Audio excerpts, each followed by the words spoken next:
Good afternoon. Good morning, good evening to our amazing audience, our delegates, speakers, partners, and guests joining us from Japan and abroad. Welcome to the closing day of the 2022 Local Climate Change Conference of Youth, or LCOY for Japan. My name is Lauren Power, and I'm the founder and managing director of Young Professionals in Foreign Policy, or YPFP Tokyo. It is my very great pleasure to deliver opening remarks on this final day of this 2022 LCOY Japan conference. Before that, please let me share a few administrative guidelines for you to keep in mind throughout this afternoon's events. Firstly, there will be time for a moderated Q&A session near the end of each speaker's presentation. If you have a question, please write it in the chat at any time.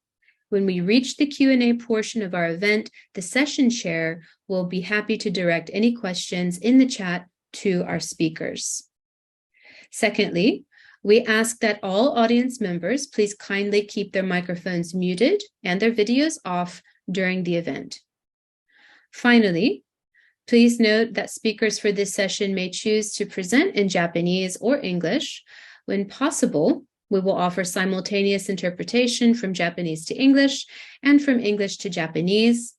If you would like to listen to the interpretation, please select the language of your choice by clicking the globe icon in the bottom right of your Zoom screen.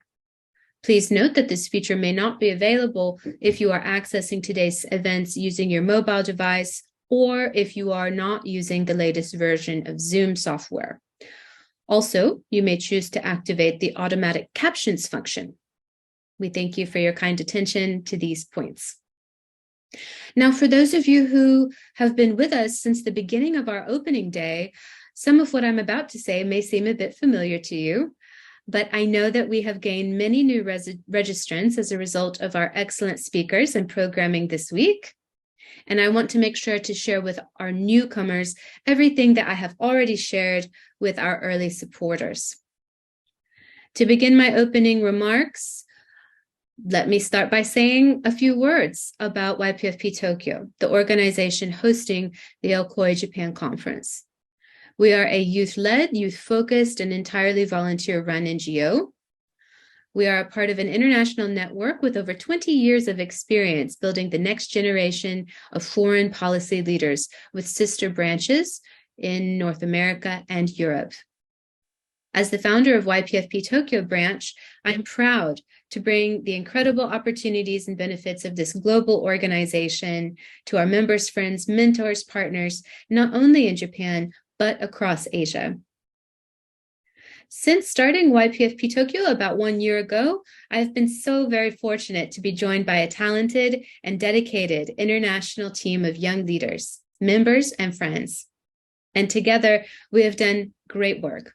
We have conducted Japan national and Asia regional research. We have presented at global conferences. We have gained accreditation as an official UN stakeholder in the International Migration Review Forum held at UNHQ in New York. We have been contributing civil society members in 2 C20 working groups under the 2022 G20 Italian presidency and the 2023 G20 Indonesian presidency.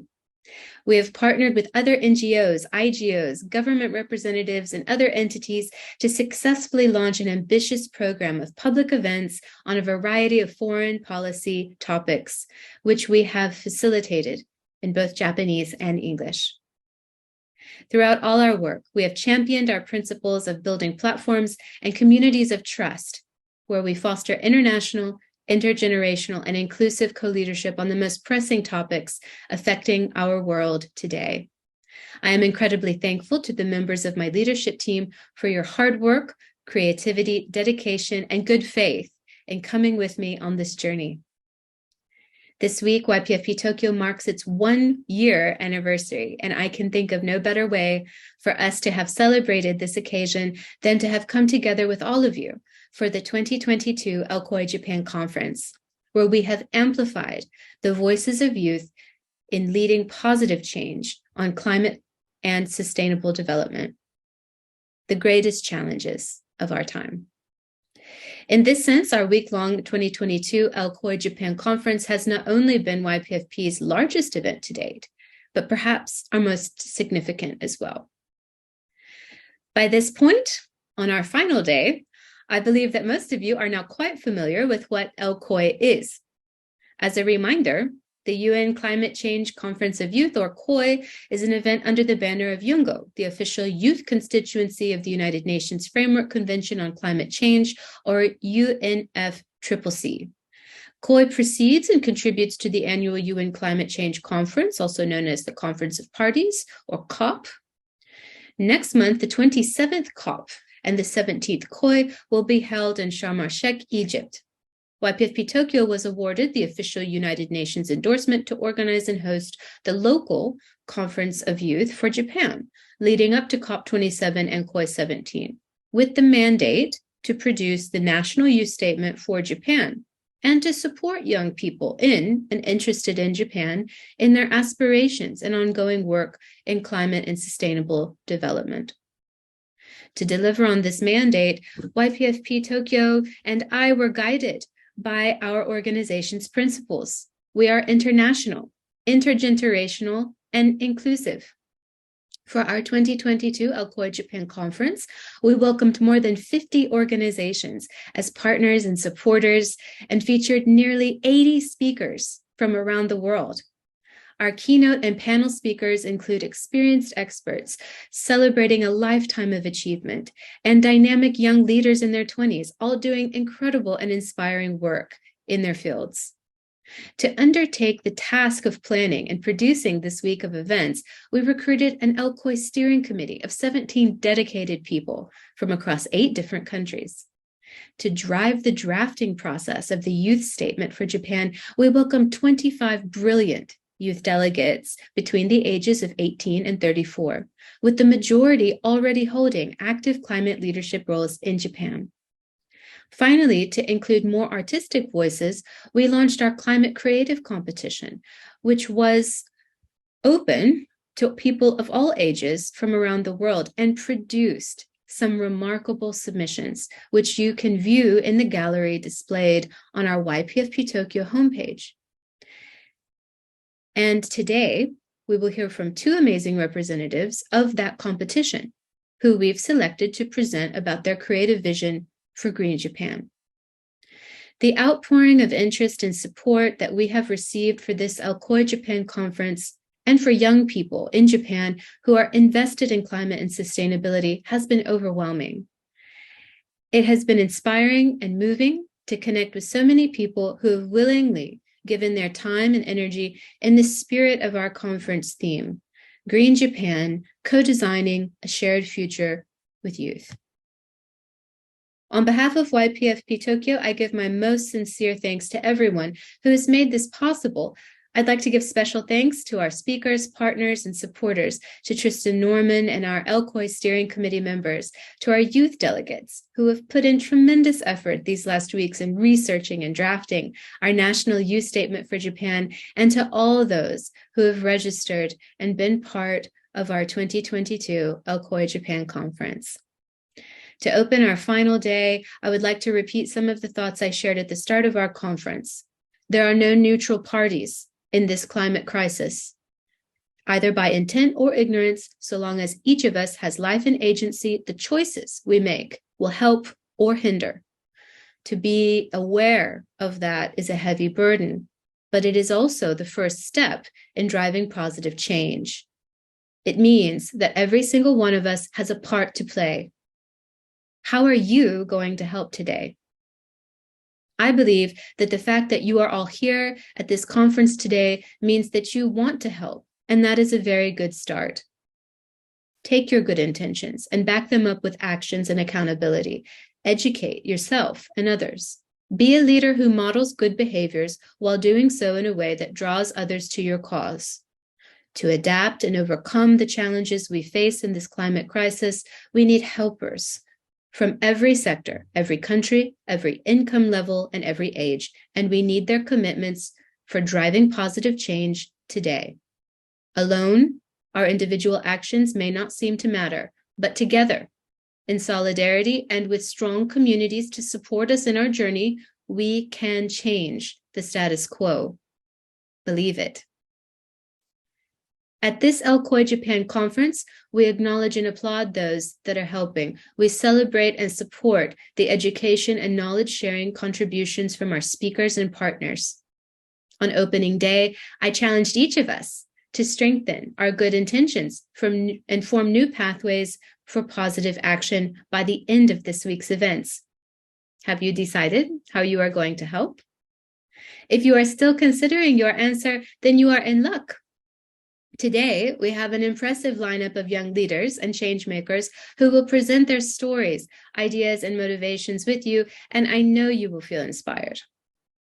Later this afternoon, we will also hear from YPFP LCOY youth delegates about their highlights in drafting the National Youth Statement for Japan, a solutions-oriented document to be delivered to Yongo and UN leaders at COP27.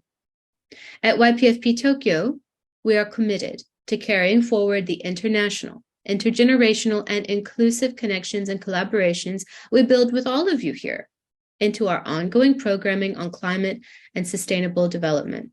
We hope that you will join us and remain in touch with us, and that we can work together as allies and partners in building a brighter future for all. Thank you.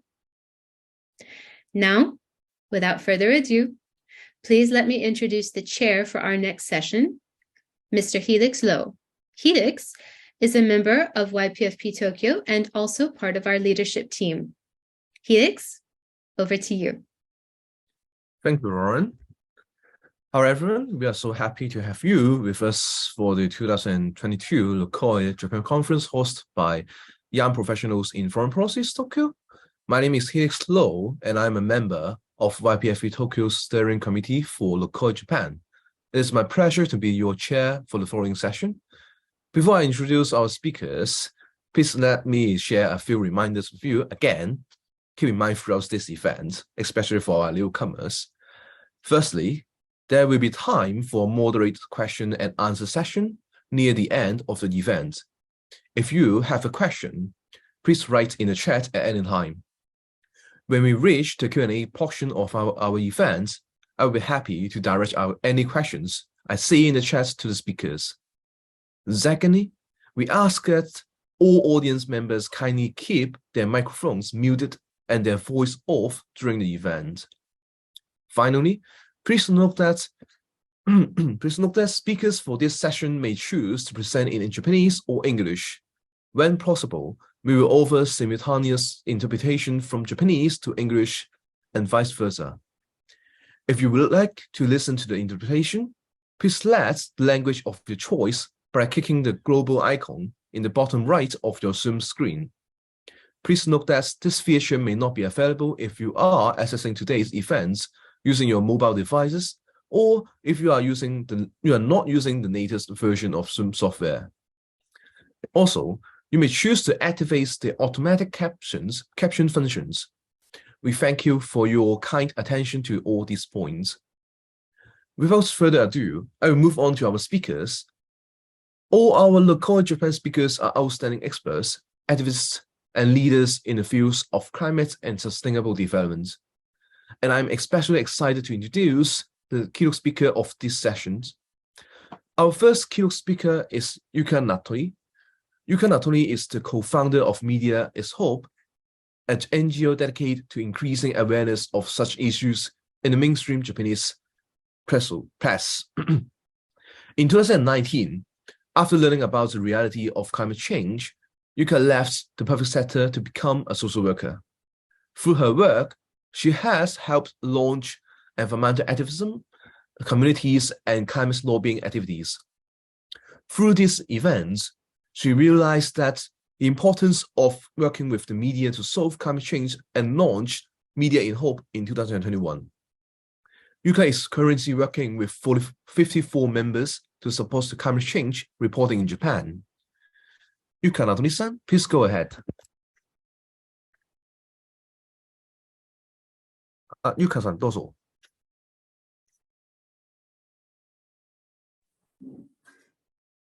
はじめまして、メディアイズホップの名取ゆかと申します。本日はよろしくお願いします。このまま私のセッション始めちゃって大丈夫ですか？はい、大丈夫です。はい、ありがとうございます。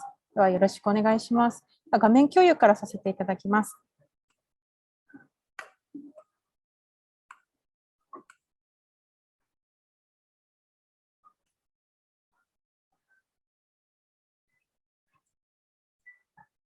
では改めまして、メディアイズホップの名取ゆかと申します。私は先ほどもご紹介いただいたように、メディアの気候変動報道強化のために市民側から支援、サポートをする団体の、メディアイズホープという活動をやっております。今回はメディアイズホープの活動をご紹介させていただければと思います。よろしくお願いします。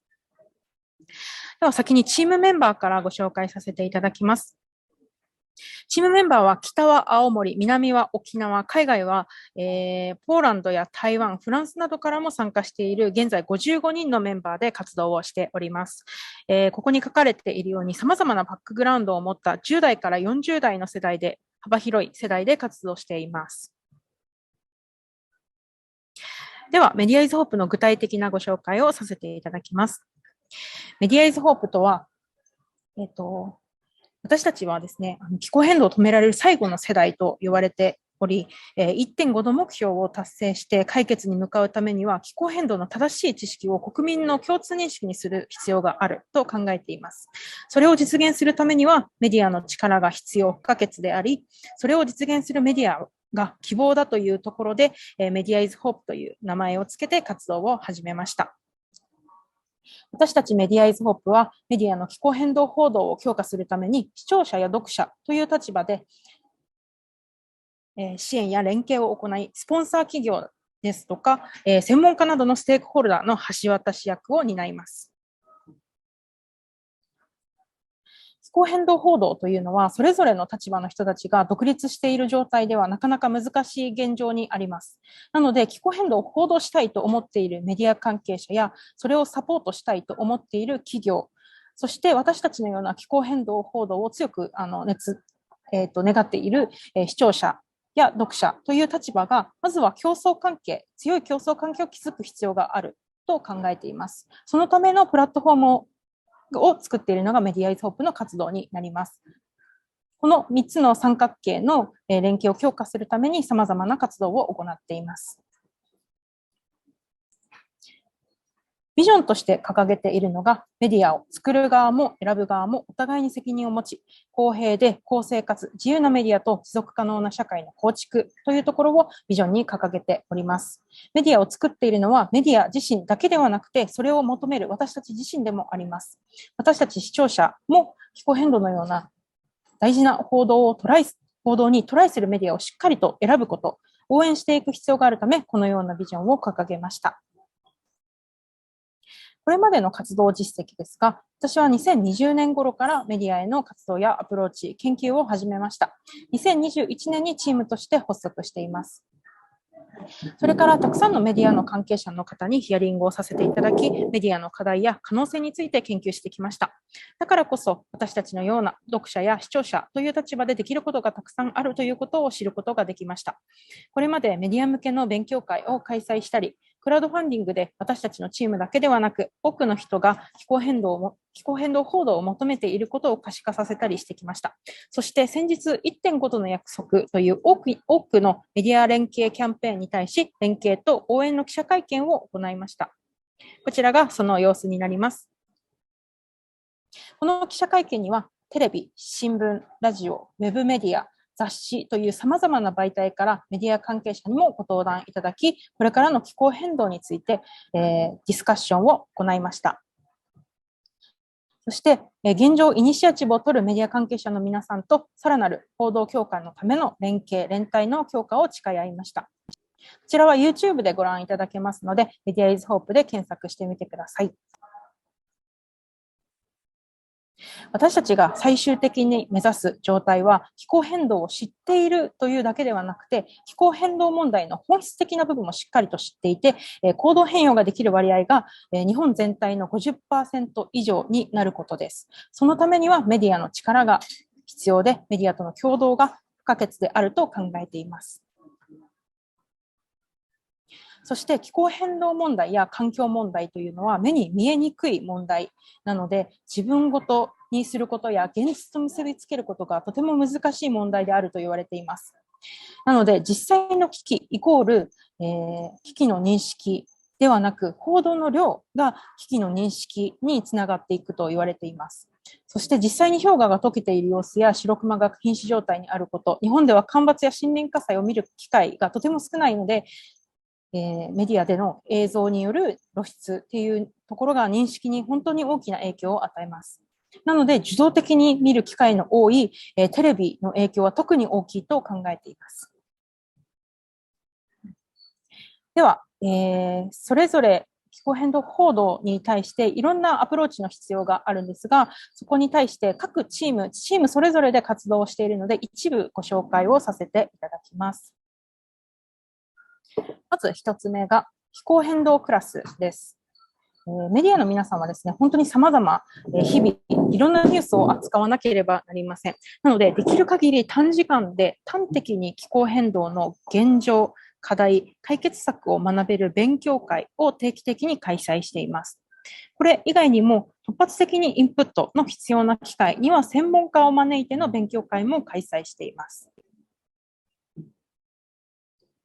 次にご意見番チームです。私たちは気候変動の報道や番組を積極的に視聴しています。それを見てちゃんと意見を届けるということを、この活動で行っています。それがメディアの皆さんにとっての励みとなり、後押しになります。ぜひこれをご覧になっている皆さんも積極的に気候変動報道や番組を視聴してご意見を送るということをやってみてください。次に、メディアの脱炭素化チームです。メディアというのは本当に多くの電力、メディア自身もすごく多くの電力を使用しているため、自分自身の取り組みの強化をすることも必要だと考えています。自社の取り組みを強化することができれば、報道の後押しにもつながると考え、自社の気候変動対策や、脱炭素化について、求める声を届けることや、再エネ企業と、メディアをつなぐ取り組みなどの支援にもトライをしています。そして、電力が大きい分、再生可能エネルギーの業界とつながることによって、再生可能エネルギー業界の普及にも大きく貢献できると思っています。次に、ニュース追っかけチームです。私たちは気候変動の報道数のカウントを行っていたり、気になるニュースを蓄積させ、動向や変化を調査し続けています。件数の発信などは SNS などでも発信を行っています。こういったことを調査することによって、どんな時に気候変動報道が増えたりするのかですとか、やっぱり日本の傾向、海外と比べて日本はこういう傾向があるなどが、今すごくよく分かってきているので、そこにまたさらに働きかけを行っていきたいと考えています。はい。次に番組企画チームです。気候変動の関心や知識の差は、関心度や、世代によってもかなり差がありますし、異なります。なので、本当にあらゆる番組や報道のあり方が求められており、私たち自身もどんな番組が必要で、どんな報道が必要なのかというところを視聴者側から検討をしています。チームの中には映像関係で働く方やメディア業界の方もいらっしゃるので、そういった方々とプロの視点と我々のような視聴者としての視点を混ぜて、これからそういったどんな番組や報道が必要かというところを提案していきたいと考えています。次に企業との連携チームです。メディアというのはスポンサーの支援で成り立っているため、それを支える企業をつなぐ役割にもトライしています。今では気候変動政策や対策へ意欲的な企業もたくさん増えてきているので、企業からもすでに多くの期待の声をいただいています。これまでのスポンサー企業というのは、やっぱり、広告だったりとか、少しメディアからすると、損得が発生してしまうような関係性もあったと思うんですが、そこをメディアイズホープが仲介に入ることによって、しっかりとメディアや我々が求める気候変動報道を、しっかりと実現してもらえるような企業に連携を取ってもらうこと、賛同をいただくことを目指して活動をしています。次に、海外メディア対応チームです。気候変動報道というのは、海外の方が圧倒的に多いのが現状です。なので、我々の活動紹介や海外メディアの情報収集、海外メディアのプラットフォームとの連携も始めています。先日の 1.5 度の約束の記者会見に関しても、海外メディアへプレスリリースを送付したりしています。メディアイズホープの活動というのは、メディアを支援する市民団体というところで、本当に世界でも稀なチームだと言われています。なので、海外でも多く注目していただくことによって、いろんな、活発化ができるのではないかと思い、トライしています。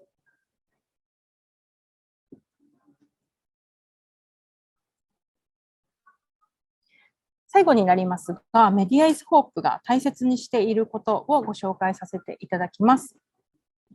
まず4つありまして、できていないことへの批判ではなくて応援をすること、足りない部分を補い合う存在になること、視聴者、読者という立場を活用し、感謝をベースに意見を届けること、様々な立場の人たちとパートナーシップを取ることを大切にしています。なぜこのようなことを大切にしているかというと、もう気候変動問題を解決していくためには、本当に様々な立場の人たちが、手をつなぎ合って競争関係を築くことが必要になります。これはメディアだけではなくて、いろんなところで、いろんな場所で言えることだと思います。そして気候変動の解決のためには、足りない部分を補い合う存在になることが本当に重要だと思っています。それぞれの立場の人たちが孤立して解決しようと思っても、なかなかやっぱり難しい部分っていうのがたくさん出てくるので、そこをいろんな立場の人たちが補い合ってエンパワーメントしていく。そこで気候変動を解決していくための仲間になっていくということがとても大事だと思っています。なので、私たちはメディアを希望だというところで、メディアイズホープという名前をつけて応援をする、支援をするという形で活動をしています。はい、本当に社会というのは複雑なものなので、それを前に進めることでは、この4つが特に大事だと思って大切にして活動をしています。はい。では最後にメディアイズホープの紹介ですが、ホームページとインスタグラムがありますので、よかったらこちらからご覧になってください。ありがとうございました。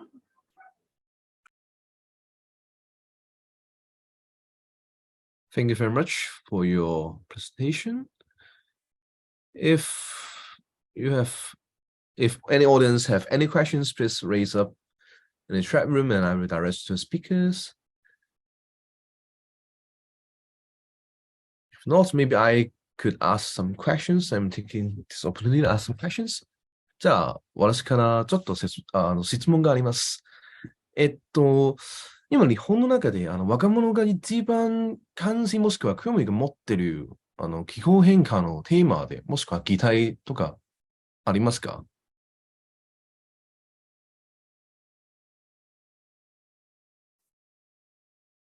マイクはもう、まだ入ってるんです。はい。はい、ありがとうございます。若者が関心の高い気候変動の中の話題ですか？そうですね。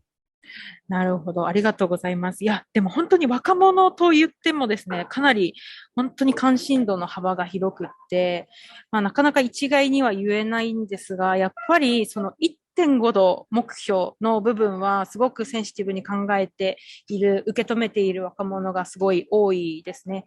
で、1.5度にやっぱりその目標を達成しないとなかなか気候変動解決が難しいっていう部分ですごく関心が高いっていうのもそうなんですけれども、やっぱ日本の気候変動報道の中でやっぱりその 1.5 度っていう部分がなかなか報じられていないという現実もあって、その差によってまたさらにそのはい、1.5度に注目している若者っていうのはすごく多いんじゃないかなと感じているので、まずはそこの危機感というか、ティッピングポイント、限界点があるっていうことを、日本のメディアは報じていかないといけないなと思っています。ありがとうございます。なるほど。でも、例えば1.5度について、注目されるのはされるんですけど、どうやって行動につなげるのか、なんか、アドバイスとかありますか、今の若者に対して。ありがとうございます。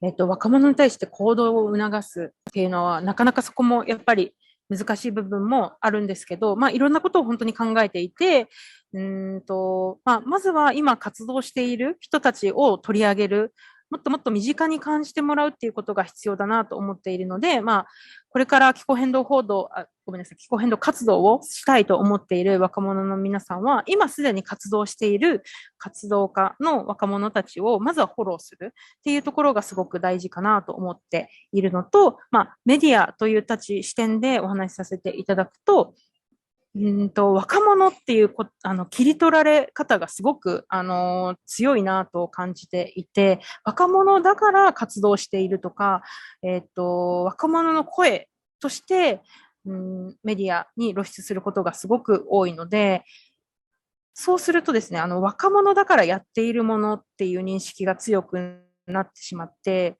大人になかなか届かない。大人が、私自身は割と大人だと思って活動しているんですけれども、気候変動問題っていうのは若者が声を上げるもの、活動するものっていう認識が強くなってしまっているのがすごく懸念だなと思っているので、若者自身も、もちろん、若者として活動するのももちろん大事なんですけど、そこに対しても、声を上げてほしいなと思っています。はい。はい、ありがとうございます。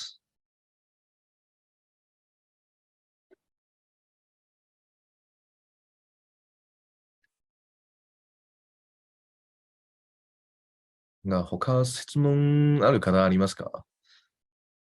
Is there anyone have any questions? You are welcome to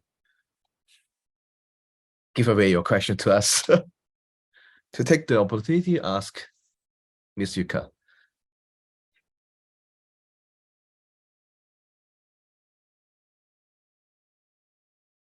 じゃあ私からもう一つの質問があります。メディアは大事だと思いますけど、政府の役割は何か、どうすればいいですか、政府として。ありがとうございます。本当に、メディアがまず変わればいいということでもなくて、いろんなところの変革が必要で、政治も本当に大きく変わっていかなきゃいけない中で、政治も企業もメディアも本当に世論の高まりっていうのを必要としています。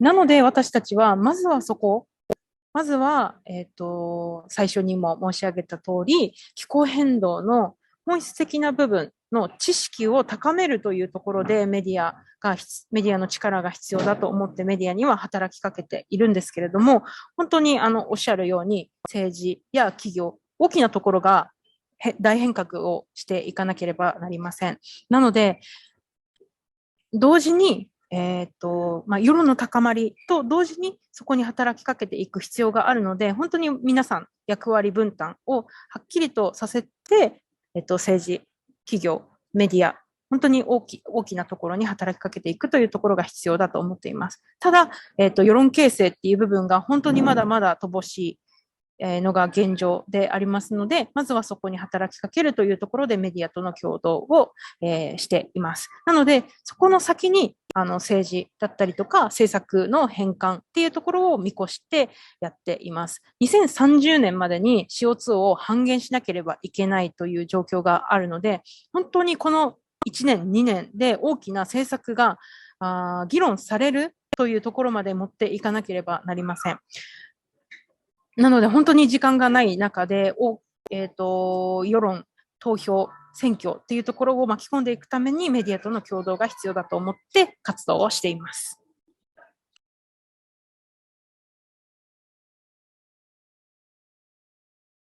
はい、ありがとうございます。で、オーディエンスから一つの質問があります。二つの質問があります。英語にしますか、それを日本語にしますか、少々お待ちしてくださいね。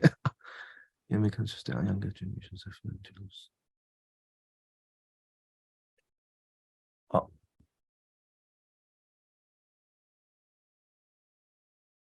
じゃあ、通訳する前に、ちょっと、田中さんの質問はあるみたいなので、ちょっとミュートを解除しますね。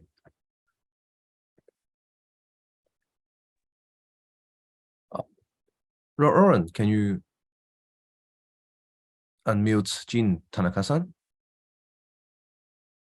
OK、聞こえますか？いや、聞こえます。お願いします。今回はこういった形の素晴らしいプレゼンテーションをしていただきありがとうございます。その上で、例えば、来年以降、特に、来年以降に関しましては、COP27 や CBD、COP15、生物多様性の COP15 ですね。他にも、UN ウォーター、これがニューヨークですね。来年3月といった形で、気候変動プラス何かというものが、より活発になってくると思います。その場合におきまして、そのミレイズホープとしては、そういった部分、関連する分野に関しても、どういった形で追いかけていくのか、もしよければお伺いできればと思います。I can translate for the questions. So thanks for this great presentations. I would like to know for the next years, we're going to the UN agency going to host some of the international event like UNFCCC COP27, CBD COP15, and UN Water in 2023 in March at New York. That time, so there's some trend for the climate change plus something. And that time, how can you chase to these actions based on the international conference as a result for the related on the climate change? ご質問ありがとうございます。はい、とっても大切な質問だと思います。大きな世界的な気候変動に関するイベントだったりとかニュースに関しては、その都度、メディアイズホップとしても取り組みを変えています。今回の次回の COP27 に関しては先日戦略会議を行いました。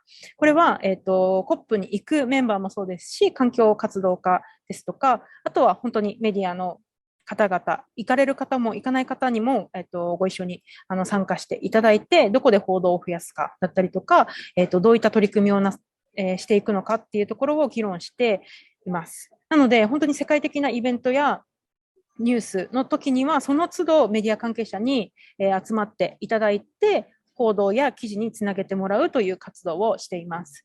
そして私たちは一般市民として活動をしているので、そこの、イベントというかミーティングを開催するというところを、やっているので、そこにもっともっと専門的な知見を持っている、専門家の方を呼んだりですとか、そういった有識者の方にご発言いただいて、しっかりとした情報をメディアの皆さんに届けるという機会を作っています。なので、そういったイベントごとだったりとか、大きなニュースがあったときに、その都度メディア関係者を呼んで、インプットの会を開いたりしています。はい。ありがとうございます。Thank you for your questions and Yuka's answers. So we have two more questions. じゃあ、まずトリストンからの問題ですけど、気候変動に関する対話や議論は、ナラティブや語り方から始まります。ストーリーテリングやナラティブの共有を通じて、気候変動によりよく伝えるには、どうしたら良いでしょうか？ありがとうございます。本当にナラティブとかストーリーテリングってすごく大事だなと思っていて、行動変容につながるきっかけっていうのは、やっぱり、パーソナルな部分を聞いたりだとか、自分ごと化できた時だったりするということは、本当にその通りだなと思っているので、そういったやっぱり活動家を追うドキュメンタリーだったりとか、それこそプロジェクト自体を追う、ドキュメンタリーだったりとか、報道番組っていうのがすごく必要だなと思っています。やっぱり科学的根拠というよりも、やっぱり人の心に届くような報道の仕方だったりとか、番組っていうのがもっともっと必要になってきますし、ただその気候変動の実態っていうのは、1.5度だったりとか、科学的な根拠っていうのは、切り離しては考えられないものではあるので、どちらも必要だと思っています。それに加えて、危機的状況のシェアももちろんそうですし、具体的な希望、道筋っていうところも明確に伝える必要があると思っています。特に日本では気候変動対策っていうのはすごくネガティブな印象の報道がまだまだ多いので、なかなか伝わりづらい、受け取りづらいっていうところがすごくあるので、はい、いろんな報道の仕方が必要であります。はい、ご質問ありがとうございます。はい、ありがとうございます。じゃあ、次の質問なんですけど、と、今、日本では若者のテレビ離れは急速していますが、なぜメディアを通じようとしたのですか？ありがとうございます。本当におっしゃる通りで、テレビ離れがすごく進んでいます。これは若者だけではなくて、大人も割とテレビ離れが進んでいるかなとは思うんですけれども、こういった気候変動報道の研究をされている方がおっしゃっていたのが、まあ、直接的にテレビを見ないにしても、テレビでやっているかどうかっていうのはすごく認識のにすごく大きな影響を与えると言われています。今回のコロナウイルス危機でもそうですが、日本は繰り返しテレビで、コロナウイルスの感染者数だったりとか、対策っていうのが毎日のように報道されて、これだけの自粛や行動変容、行動自粛が行われたと思っているので、やっぱりマスメディアの力はまだまだ大きいと考えています。直接に見ていなくても、私たちの行動に与える影響というのはすごく大きいと思っています。さらに、ウェブだったりとか、そういう SNS で情報を取る人っていうのはすごく多くなっています。なので、まだまだ日本では気候変動に対して懐疑的な、話っていうのもまだまだ横行しているので、そういったことを信じてしまう、本当にアルゴリズムが、アルゴリズムによっていろんな自分が信じたい情報を取捨選択するようになってしまっているんですね。なので、こういう大きな本当に気候変動のような時間もなく科学的根拠も本当に明確な問題に対してマスメディアはしっかりと報道して、そういう分断、アルゴリズムによる分断っていうのをなくして牽引していかなければいけない。今こそ本当にマスメディアがしっかりと気候変動報道をする必要があると考えているからです。ありがとうございます。はい、ありがとうございます。さっきもおっしゃった通り、この名の中で、テレビで何度もカニサスを繰り返してるんですけど、なんか繰り返しすぎると、ちょっとマイナス効果が出ちゃったと思いますけど、やはり、量と質、どっちの方が大事でしょうか？ありがとうございます。どっちも大事だと思ってます。ただ、本当にこの気候変動報道に関して、すごくその議論っていうのは行われるんですけど、日本に関しては本当にまだ量が到達してない、必要な量に到達していないと思っているので、まずは量も増やすことが大事ですし、ただ、おっしゃるように、本当にただ増えればいいというわけではないので、そこは、メディアの皆さんだけではなくて、私たちのような気候変動に取り組む人たちが一緒に考えて、それを実践していく必要があると思っています。なので、本当にどういう報道が必要なのかっていうところをさっきご紹介した番組企画チームっていうところで、しっかりと議論をしているので、本当に皆様からもご意見いただけたらなと思っているので、はい、ぜひ、もし何かいいアイディアだったりとか思いがあれば、メディアイズホープに届けていただければと思います。よろしくお願いします。はい、答えありがとうございます。他の質問とかありますか？ Is there any questions that you would like to ask?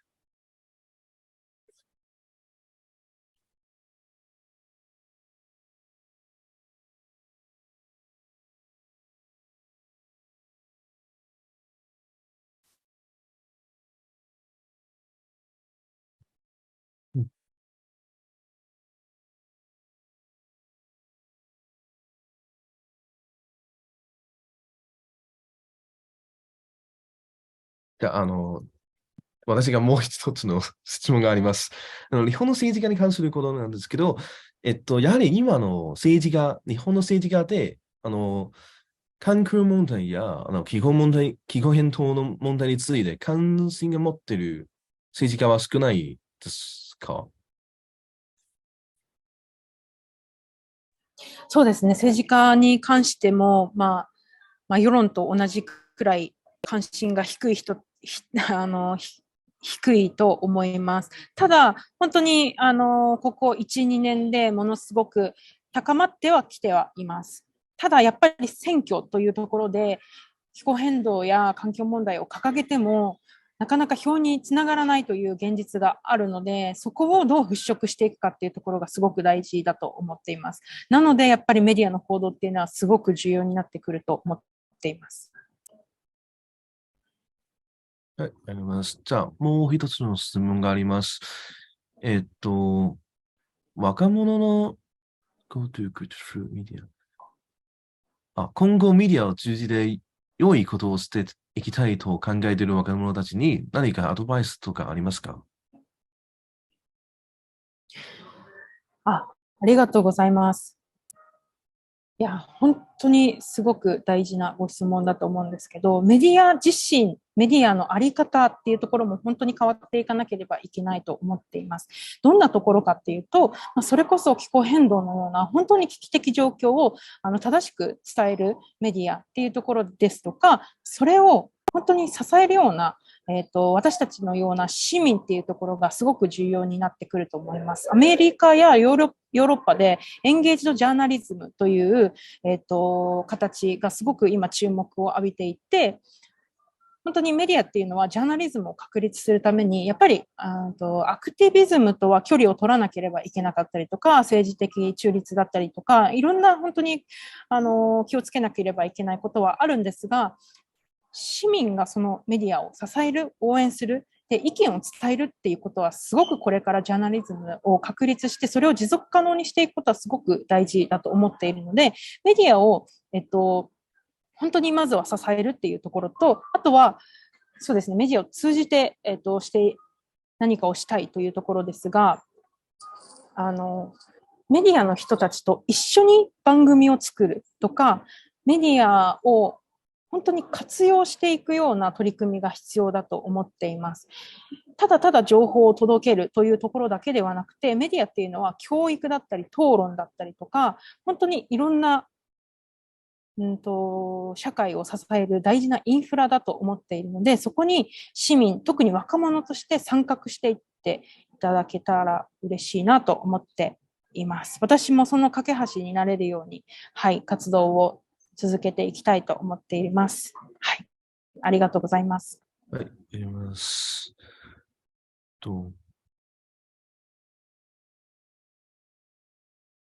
さっきまでは、もう一つ質問があるんですけど、さっきまでは、政府側とメディア側の責任と義務とかを語りましたが、じゃあ、企業側はどうしますか？プライベートの、そうですね、企業側で、何をやりたいじゃなくて、何をやるべきかとか、責任とかはどう思いますか？はい、ありがとうございます。企業はですね、今、本当にメディアを確立する上ですごく大事な、セクターだと思っています。で、これまでっていうのは、やっぱり、企業側の意向だったりとか、意見っていうのがメディアに反映されがちだったんですけれども、今、これからのメディアっていうのは、CSR だったりとか ESG 投資っていうところをすごく注目を浴びていると思うんですが、本質的な ESG 投資だったりとか CSR 活動をしていく上でも、そのジャーナリズムを確立させるためのメディア、ごめんなさい、ための企業であるっていうところを本当に意識を持ってメディアを支える企業になっていってほしいと考えています。それが自社の CSR だったりとか ESG 投資に直結してくる問題だと思っているので、本当にこれまでのスポンサーというあり方を革新していく必要があると思っています。はい、あります。メディア。じゃあ、これは多分みんなも知りたいと思いますけど、メディアインホープの今後の活動について、教えてください。将来に望むことは何ですか？日本での若者の気候変動対策はどうでしょうか？はい、ありがとうございます。メディアイズホープは、まず、はじめに気候変動報道の活発化、そして先ほども皆様からご提案や、ご意見いただいたように、質の部分を高めていくこと、まずはここがとても重要だと考えています。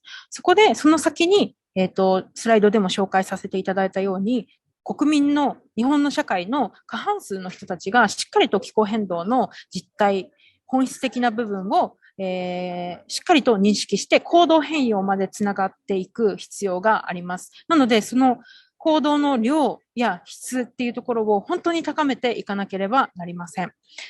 先ほども申し上げた通り、2030年までに CO2 を半減するためには、この1、2年でその状態を確立する必要があります。なので、私たちはメディアとの、共同っていうのをもっともっと加速させていきます。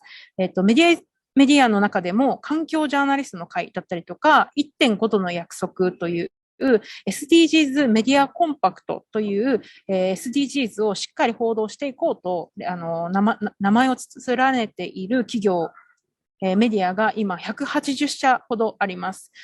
あとは、アメリカにある CC Now、カバーリングクライメット Now という気候変動報道を、サポートする組織というのがアメリカには存在しています。なので、私たちメディアイズホープは日本版の CC Now のような、組織を確立していくことを目指しています。もう来年頭には具体的に動き出していて、動き出していく予定です。なので、本当にこれまで気候変動の報道の量だったりとかが本当に少なかった日本なんですけれども、そこの旅行連携っていうのを強化して、さらに CC Now のような、国際的な、気候変動報道強化のプラットフォームと連携を取っていくことで、海外の情報もしっかりと日本に届けること。で、日本っていうのはやっぱり日本の人たちに届きやすい情報っていうのがあります。なので、それをしっかりと日本バージョンに変革していくことが必要だと思っているので、そういったところをメディアイズホープは、取り組んでいきたいと思っています。なので、メディアイズホープは2025年までにはこれを確立して、2025年には解散する予定です。で、これはメディアとの私たちだけの競争関係ではなく、企業やステークホルダーを巻き込んでいく取り組みになります。なので、その先は本当に気候変動を解決するために、競争関係を築く仲間たちに出会う取り組みでもあると思っています。今は気候変動報道強化というところで重きを置いていますが、この先はいろんなステークホルダーの皆さんと実際に気候変動を解決していく仲間になっていくための、プラットフォームだと思っています。そこにメディアイズホップはトライしています。今日は本当にありがとうございました。はい。たくさんの貴重な意見と情報ありがとうございました。じゃあ英語に切り替えますね。So, we are now nearing the end of our event. I didn't see any further questions, so I just bring our Q&A sessions to a close. Thank you again to Yuka and Atoni, our partners and audience members.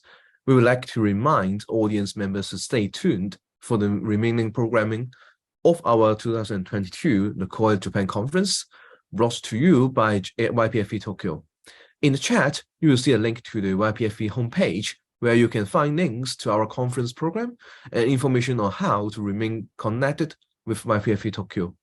We hope you enjoyed this fascinating session and look forward to seeing you again in the future. The next event for today is a keynote address by Kotaro Kosugiyama-san, a groundbreaking young professional and author in the climate and sustainability space. The session will begin at 2 p.m., which is 5 minutes later. Please stay in this room and join the event. Thank you very much.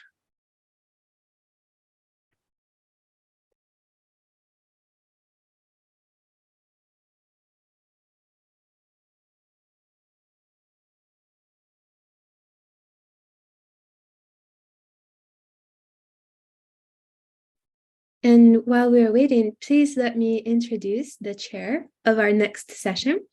So the chair for our next speaker session will be Sarah Herman. Sarah is a member of YPFP Tokyo and also a member of our YPFP Tokyo LCOY Japan Steering Committee. So Sarah, over to you. Thank you so much, Lauren. Hello, everybody. We are so happy to have you with us for the 2022 LCOY Japan Conference, hosted by Young Professional in Foreign Policy Tokyo, or YPFP Tokyo. My name is Sarah Herman, and I am a member of the YPFP Tokyo Steering Committee for LCOY Japan. It is my pleasure to be your chair for the following session. Before I introduce our speaker today, please let me share a few reminders once again with you to keep in mind through this event.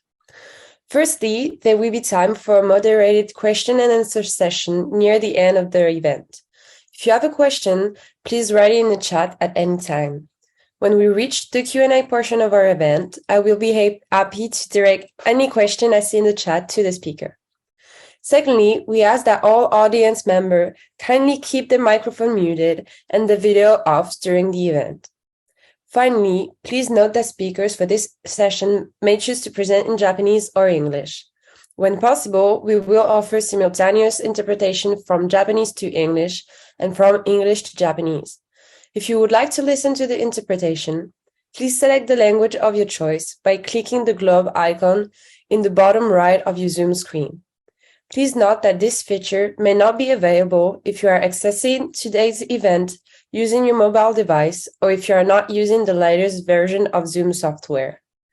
Also, you may choose to activate the automatic caption function. We thank you for your kind attention to these points. Without further ado, I will move to our speaker. All of our LCOY Japan speakers are outstanding experts, activists, and leaders in the field of climate and sustainable development. Broadly speaking, and I am really excited to introduce the keynote speaker for this session. Our first keynote speaker is Kotaro Kozugiyama. Kotaro is the inaugural head of SDG Sustainable Transformation at the ADECO Group Japan, leading the company in making sure that sustainability is integrated at the core of the business. He has been a long advocate for sustainable development, and he has worked with corporations, NGOs, and international public organizations in Canada, USA, Spain, and Japan. Following his journey of action, in May 2022, he published a book titled Beyond, a message from a Gen Z leader who was appointed as the global company's head of SDG at the age of 23, touching on the deeper meaning of sustainable development and how corporations ought to act on it, and his vision beyond SDG in 2030. Kotaro-san, please go ahead. Thank you very much, Sarah-san, for introduction. And I just want to make sure you hear me right. Is it good? Perfect. Well, thank you so much for your invitation and congratulations on this successful event. I'm very excited that, in this very difficult time to connect with people from diverse backgrounds online. I know this is a very important work that you do, and I would like to thank the organizers and everyone else who's involved in making this happen for inviting me, but also creating this opportunity for like-minded peers like myself. So I'm Kotaro Kosugiyama, and I would like to deliver my speech in English, but I will try to make my language as simple as possible for everyone that's listening to me.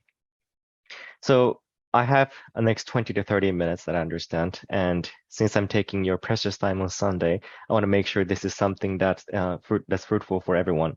So here I would like to talk about a few things. First, I'm sure you're wondering what I do.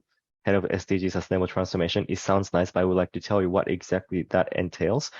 And that's actually connected to my life story as a young advocate for sustainable development. So if it's okay, I would like to share how I found my passion and how I found the way to be here today. And going to the broader topic of what we could do as a youth and young leaders shaping the future of the world, and also my vision for Beyond SDGs. So as introduced by Sarah-san, I have published a book in Japanese called Beyond.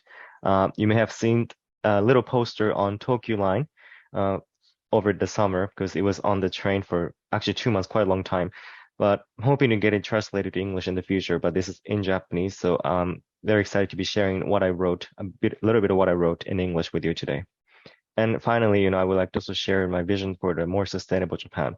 As you know, Japan is making a good progress on sustainable development to some extent, yet we still have a lot of room for growth. So I would like to touch on the potential for us as a country to be a leading figure in this sustainable transformation. So to begin with, what I do. So as introduced by Sara-san, I'm the head of sustainable transformation, SDGs at the Adecco Group. What does Adecco Group do? So the Adecco Group is a Swiss-based company in HR. So we are one of the largest companies in HR market, and we are active in 60 countries. Japan is actually one of the largest markets in Asia and also in the world. The Adecco Group has a mission to make the future work for everyone. It sounds beautiful, but what does it actually mean? So in Japan, we have this mission called 人材躍動化を通じて社会を変える. If I translate, that means transforming society through 躍動. 躍動 is literally meaning the vitalization of the community or vitalization of yourself. You may find some global athletes being very active as someone who's in a yakudo state, but we say yakudo is in the state where people are not only working because they have to do, but they want to do, to enable decent work for sustainable development. Adecco Group, as you know, is involved in the HR market, so we do a lot of businesses and our initiatives on people. We do education. We also do consulting, organizational consulting, to change the workplaces to be more inclusive and to be more sustainable. And here comes the main pillar of the business, which is the staffing and professional recruitment and many things related to work, helping people find their work, but also helping people acquire good skills, reskill and upskill. So as you could see, this has a lot to do with the SDG 8 decent work. But what I do is not only to implement what we do, but also design what we do. So I joined the company in 2020 following the invitation from our CEO, Ken Kawasaki. And my mandate that he basically requested was very simple: to design a corporate strategy that enables us as a company to maximize our positive societal impact as a way to maximize financial gain. It sounds beautiful, but it's very difficult to do because traditionally companies are designing strategies to maximize their financial gain first, and then they think of society as second. So his order was to flip this. And I had a very big task because we are about 3,000 FTE full-time employee companies with about 40,000 staffs. Basically, those people are ones that will be staffed to our client companies to help their businesses. So designing strategy itself was a big process. We made sure that we are translating the global purpose of making the future work for everyone into concrete business practices. But also I had to make sure that our strategy to maximize societal impact is also maximize financial gain. So we took about 6 months to do this, and I was working with the senior leaders of the company, as you could see, much older than my age. But since joining the company, the age was never a barrier for me because everyone was appreciating what I brought, but also I was also bringing what they expected me to bring, and also more than that. So within this 6 months, since July 2020, I joined the company, I was able to design the strategy with the senior leaders of the company. And in January 2021, we launched new 5-year strategy for the Adecco Group Japan based on sustainability. So I would cut today's, in my presentation, I will cut what exactly we do in the business because it's actually a very long story, but you're welcome to visit our website, the Adecco Group Japan, to see our business plan. But the process didn't end when I made a strategy because we have to implement the strategy and transform the organization of 3,000 people. This is where sustainable transformation comes in because we are still a company that's for profit. So then way of thinking, way of managing was based on the purely financial based perspectives. So I had to make sure, first of all, managers, middle managers, and country managers were discussing and evaluating businesses from sustainability perspective while considering financial factors, but also our salespeople on the front line are practicing this new way of approach to build client relations and also embody sustainability in their practice to bring us some revenue. So it's easy to say, yet it's been 2 years almost, and finally we are making good progress in transforming this entire organization. You may have heard of a theory called innovator theory, which is a marketing theory on how general market adapts to new ideas and technologies. Not everyone can react to the new idea right away. Some people take 2 or 3 years, some people take 10 years. You might know that, in Japanese market, only still 50% of people have the flip-flop phones, not smartphones. In Japanese, we say garake, and it's a good example. In innovator theories, some people react right away, and there's a peak, but still at the end, there's a quite big population of people who cannot adapt to the change. So even in the company with this sustainability-based approach in making our businesses, some people, salespeople, reacted very quickly, but it's also true that some people who have been with the company for 20 years or so are not reacting very quickly because this is a whole new approach to the business. So my job today entails coming to them and practicing the sales together to embody sustainability and give them some success practices, success experiences, so that they can believe when we act on sustainability, when we are not prioritizing our financial gain only, we can also make a good sustainable financial gain. In this way, we are actually transforming the organization, company, for-profit company into for society company. That's how I believe. And if you do understand Japanese, there's a more detail on my book, but that's roughly what I do. So in Japan, I work with the senior leaders of the company, but also many frontline people. So I go to sometimes, isolated cities in Japan and work with one of the salespeople, and we do approach some of the very specific clients to make sure that our ideal story on the wall is brought into real action on the ground. So that's what I do. And also globally, I work with Dedeco Group global management team and also some of the brands leadership teams to export our approach, which is called Japan model, to make sure that other countries are also applying how we do integrate sustainability to their businesses, which also is quite diverse because every country has different economic and cultural backgrounds. But then why I do what I do? So some of you might have got the clear image of what I do. I'm also sure that some of you are still wondering what exactly that means, but I would like to explain my life story so that you could probably get an idea of why I decided to join company in a very unique position as a part of the leadership team of the big company. I never thought, first of all, I would work in Japan and also in the corporate world. Why? Because I always wanted to make myself available and also valuable for the more of like United Nations or international affairs segment rather than being a corporate environment. Why? Because growing up, I was always surrounded by internationally diverse people. I attended international school when I was a kindergarten student, very long time ago. And there, even as 4 or 5 years old, I could see, first of all, racial injustice, discrimination, and many inequalities or some other critical issues that we address even today. So growing up, I always wanted to do something to make the world a better place. But as I was in Japanese high school, as I just entered Japanese high school, I realized the education I was getting was not quite fulfilling to what I wanted to do.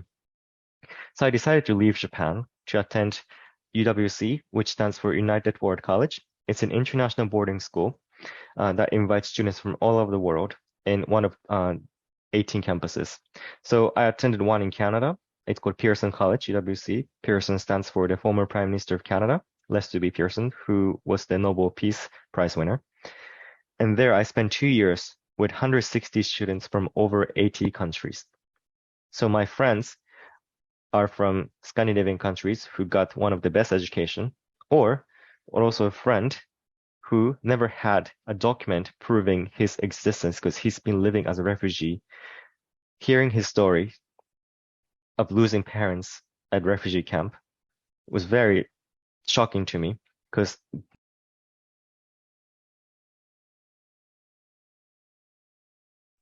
Yep. So the stories that I heard were the ones that I used to see on TV in Japan. But then when you hear that from someone who's sitting right next to you, it's just a whole different story. And the degree of the reality becomes so strong to the extent that it's your story now too. So I spent 2 years in a small forest in Canada with people from all over the world. And that made me realize I've seen some of the global issues in a very real and close scope. So I wanted to move to the next stage, which is to identify why these are happening. Because I know living and growing in Japanese community, I didn't face a lot of critical issues which would affect my life tomorrow. It's a very fortunate situation. So if I could say, my house was not on fire, but I knew my friends' houses were on fire. So I wanted to see what I can do, basically meaning I didn't want to spend my life putting a bandage on what's happening, but also think of why this injury happened. So I wanted to tackle the root causes. Then I moved to New York City to major in this sustainable development, politics, and human rights to understand this mechanism of these issues. Because I know the stories I heard from my friends are on the final surface level. But then what if I could identify the root causes? What if I tackle this? Could I prevent from, my friends, like future of my friends, happening on the planet in the future? That's what I was thinking. So I went to New York University in 2016, and the first thing that happened in the States was the presidential election of 2016. You know what happened in 2016? It was very eye-opening to me. I don't want to share my political view here, but the fact is that a candidate who was openly saying people from certain countries are just terrorists got elected. And I had friends from those countries who secured, for example, full scholarship to attend one of the best medical schools in the world, but he couldn't come because he was labeled as terrorist. So it's very heartening to me because what I saw was completely opposite of what I saw a few months ago in Canada.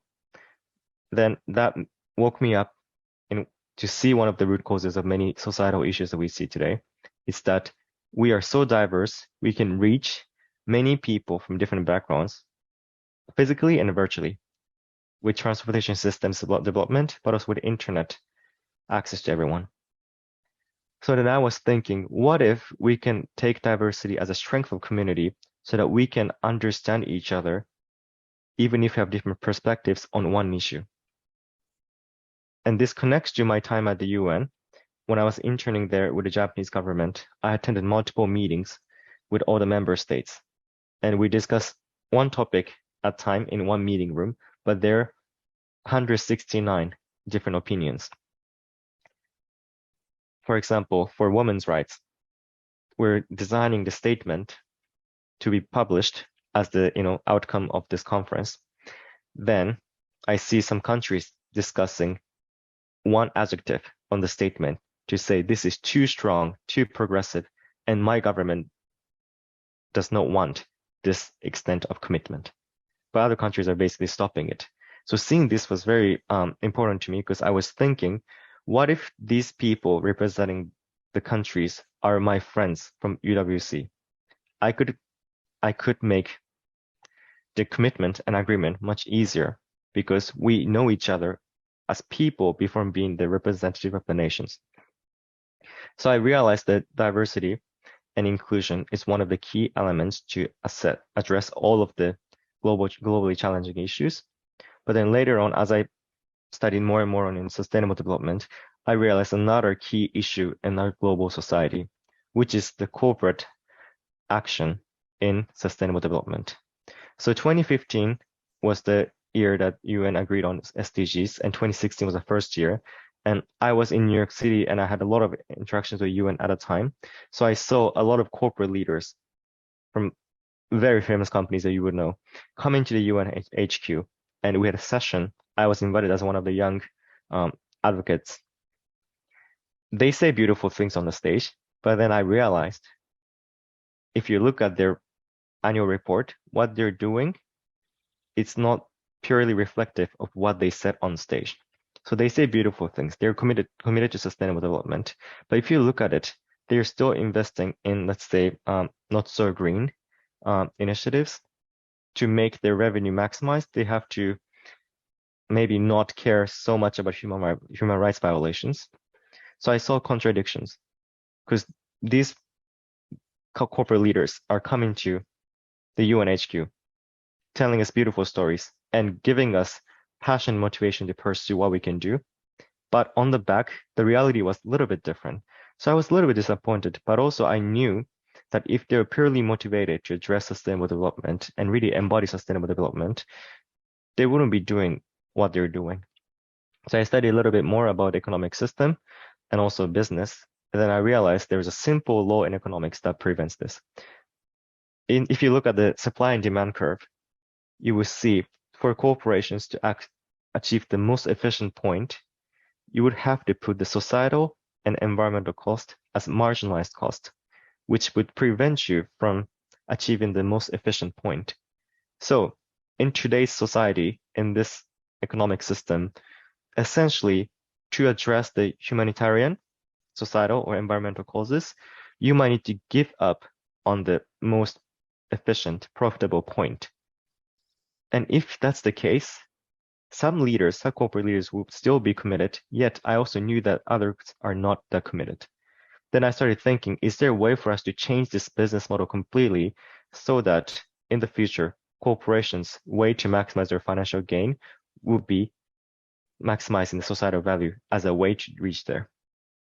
It sounds very ideal, and I was a college student talking about this idea, and from a corporate leaders, that just sounds like a fairy tale, of course. So that's why I wanted to test if this is possible or not. And that's when I found the Adecco Group. So I know there are a lot of you who are interested in starting your career in interest way. So this could be also something of your interest. So I did something called CEO for 1 month. CEO for 1 month. So it's the Adecco Group's global initiatives to appoint a young leader as the CEO of the company for 1 month in summer. So I wanted to see if what I was saying was possible. So I applied for this program, and I was fortunate to be selected as one of them in Japan. That's how I met Ken Kawasaki, the CEO of the group. And my intention was to see how bad corporates are in addressing sustainable development, because I knew this economic model was what's preventing companies to really address it. But then I met this CEO who was very different from what I expected. He explicitly mentioned that money that's only for us, meaning money that's not benefiting our customers and society, shouldn't be valued in the same weight as the money or the revenue that we gain by benefiting society and customers. I said, well, that's beautiful. So I was looking at how he does the business, and I also realized this ideal that's discussed in the boardroom was not really the reflection of what was happening on the field.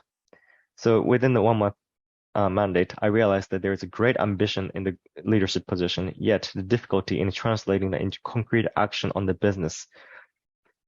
So it was short 1 month, so I could only write a few business plans to change the company and incorporate sustainability at the heart of the business. But again, I had to go back to school. Then I went back, and of course I stayed in touch with the CEO, but then I realized there's a slight interest still in me to go back to the UN field. So then in New York City, I found some opportunities to join one of the organizations, and I was ready to proceed that path. But then that's when I realized, or that's when the COVID happened, meaning I couldn't stay in the States anymore because I had to evacuate from the campus, and I went back to Japan and was thinking what I could do. That's when I reached out to the CEO again, and he was telling me that they were rewriting the strategy to really bring what I was mentioning as ideal into the real paper and action. And he was telling me, Kotaro, you could join any international organizations and advocate for a corporate shift to sustainable transformation.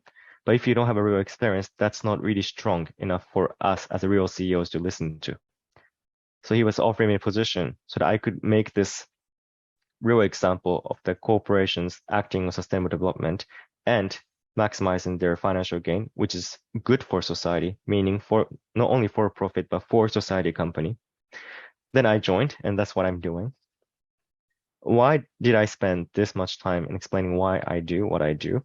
Because that's also connected, I believe, to what we could do as youth.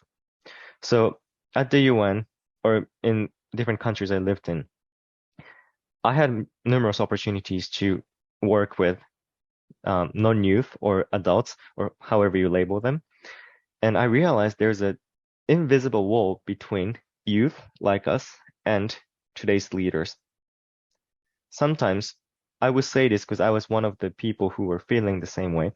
But as a youth, we said, today's adults, today's leaders are the ones who have the power to shape the rules and the system and all that. So we say they are the demon who's making what's happening today. But if you really spend some time understanding each other, then you also realize that they see what they're doing as a problem and they're seeking some solutions and they want to collaborate with youth. So from their perspective, how were we or how was I performing? I came up to them. I was telling them some stories and ideas and potential solutions, but I can totally agree that my suggestion lacked precision and realistic or tangible approach to make that into reality. So it's not only today's leaders or so-called adults for not giving you the right to decision making or influence, but also I also believe that it's also on us to understand precisely the system that we live in today and not only be the outsiders and advocating from outside. So sometimes that could mean you join a company and understanding how they do the business. It could take a year or even more, and understanding how they do so that you could come up with the concrete, tangible solutions or proposals that they will listen to and transform it. So when I joined a company, of course, I had many opportunities or many times I could think, what am I proposing? Is it enough? Am I still sounding like a very excited youth without nothing concrete inside? So whenever I do the proposals to big meetings and all that, and also including a lot of business values, I make sure that I understand their perspectives and I also speak their languages. Because if as youth we believe what we're bringing to the table as a hope and right thing for the future, we should also speak the language of those who might not be in our field yet. We can't simply stay outside of the field and say, you're wrong, because that's going to deepen the division. And I also had experienced that before. But if you really believe that we're right, which I'm sure we do, it's also important for us to understand where they come from. If they think what they're believing is right, how can we also make sure that their perspective is also included in what we do and agree on the mutual point where we can say what we believe is also what they believe. So I don't like to end arguments or conversations or discussions with whoever I'm talking to as who won and who lost. After all, I think everyone should win, but to do so, you need to have a very comprehensive understanding of what's happening in the room, but also what's happening in the world and put it together and guide the conversation. This is very difficult because, again, we are young, and that doesn't mean inexperienced, but we are young to the extent we're so open to different ideas. And it's also easy for us to get stuck to certain perspectives.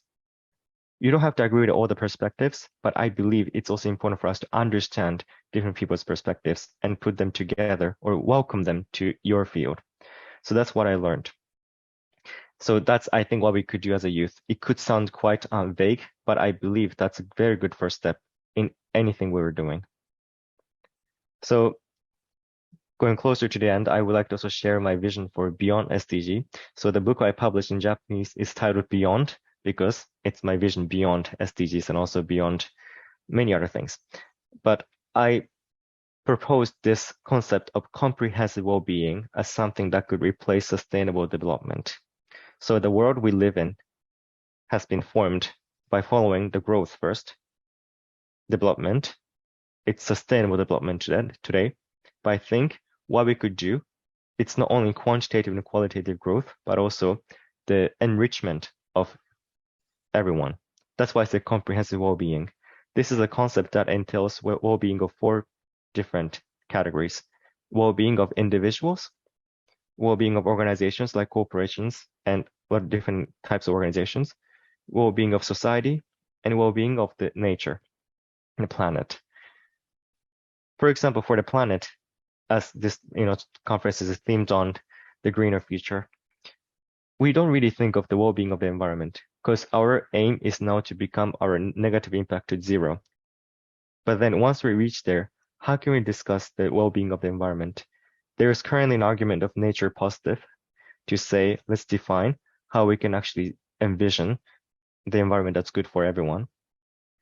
But as we approach 2030, trying to minimize our impact on the destruction of the environment, we should also start thinking, as youth especially, we should start thinking of the well-being of the environment. Can we create a world where human actions would keep benefiting the environment to the extent it's going to be well-being for the society and the humans as well? So that's what I'm thinking. And also well-being of the individuals, it's also very important, which is connected to also last point, which is more sustainable Japan. If you're residing in Japanese community, you realize well-being is not a concept that's very commonly discussed in Japan. Why? Because well-being, if you flip it, it means being well. Many people or many organizations don't know what kind of state for them is the state that they're being well. Why?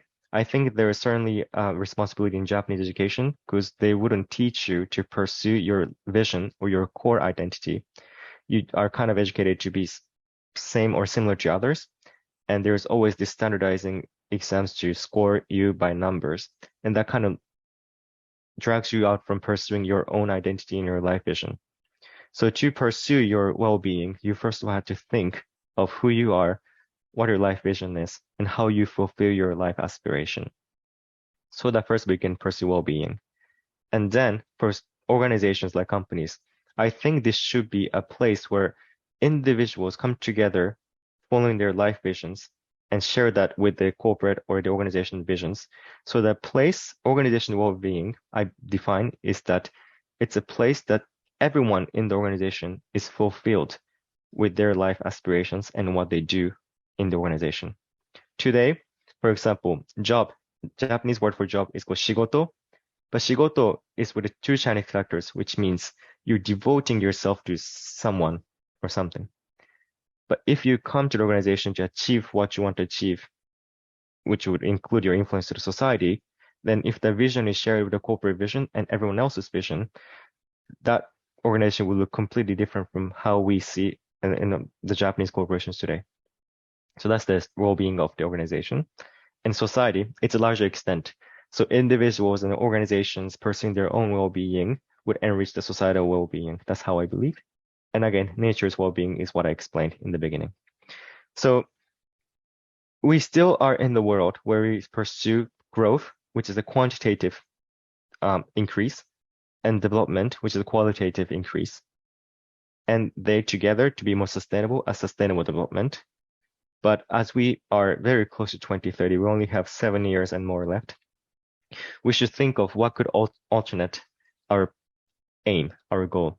Do we still pursue bigger in numbers or quality, or we also pursue the enrichment of the community? So I wrote about this concept in my book to initiate a conversation with people like you, because I believe we have to start discussing now, because 2030 is approaching much sooner than we think. So to get to the closing, I would say, for the more sustainable Japan and more greener Japan, I would like to mention a few things that we're doing as a LCOY group. So globally, we launched a white paper called Skills for a Green Economy. It's also available in English, so I welcome everyone to read Skills for a Green Economy by the LCOY group. So when you say sustainability and climate change or climate crisis, we see a lot of young people protesting on the streets and asking for changes. And we, as an HR company, believe we have a great potential to do so. Why? Because climate change has actually a simple solution, which is to minimize our greenhouse emission, CO2 emission, and all different kinds. But why is it not happening? I believe there are two reasons. So one, some essential industries or some essential work still emits a lot of CO2 or greenhouse gases, and that's preventing us because there is no alternative solutions to what we depend on. So for this, we need a human capabilities. We need skills to make this current industry or current initiatives more environmentally friendly, but at the same time to also find an alternative technology to replace what we have, which is we're dependent on. For this, we need human investment. We need skilled individuals. That's why we say skills for green economy. But also there's another aspect too, is that there are a lot of people who are making their living by working in industries that are not green enough. If, let's say in a simple world, everyone listens to our voices saying the climate crisis, we need to address it. But then we cannot simply fire people who are working in industries that are not green enough. If I assemble everyone and say, your work is important, yet your work is hurting the planet, so we cannot hire anymore, then these people will be jobless and they cannot find the ways to make their life, but also make their family's life. So what we are addressing as EDECO Group is to help these people reskill and upskill so that they can transition into greener industries and companies. Which so, we're not only saying that you cannot work in this industry, but you can work in this alternative industries. To do this, we have to have good investment in the skill upgrade, but also skill transition. So these two aspects we address in the skills for green economy. So if you could read, you would probably learn a little bit more of how HR company like us is actually very committed to transition the world to a more greener and sustainable future. So I spent a good 30 minutes with you explaining my life story, sharing my life story, but I didn't share my life story to just tell you what I do and why I do. I think I put some messages on how we as a youth could address sustainable development and sustainable transformation of the society so that we are not only saying you're young and what you say is cute from today's decision makers, but what we bring to the table is really tangible and impactful to even start the change-making process of today. So I would like to close by saying, I don't believe youth is the leaders of the tomorrow, but youth is a leader of the today as well. So I look forward to keeping working with you, everyone, and bringing some impactful, concrete changes in Japan and beyond. Thank you.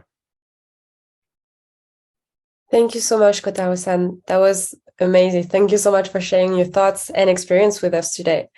As we move to the question and answer portion of our event, I encourage our audience members to write any question you may have for our speakers in the chat. As we wait for more questions to come in from the audience, I would like maybe to begin by asking a few questions on my own. The first one would be, what trends have you noticed in the private sector, both in Japan and internationally, in their approach to green and sustainable transformation? Do you see a greater role for youth stakeholders to shape policy and decision making at this company nowadays? Thank you. It's a very important question.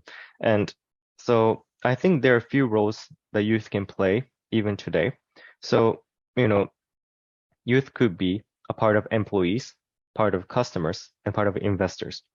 So many times I see companies still not having young representation in their decision-making process. So I have to admit that a situation like mine is not that commonly seen still, but corporations are aware that if their service is not green enough, it's not sustainable enough, they won't get customers. And if you're choosing, we always make economic decisions and buy or use their services, someone's services.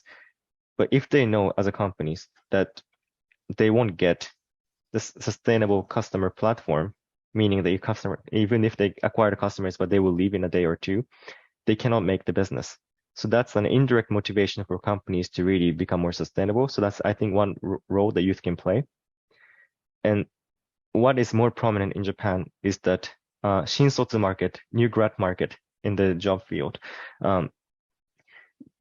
There's a very interesting trend. So since I think 2019 and 2018, the number one concern for determining which company you would work for is a social impact.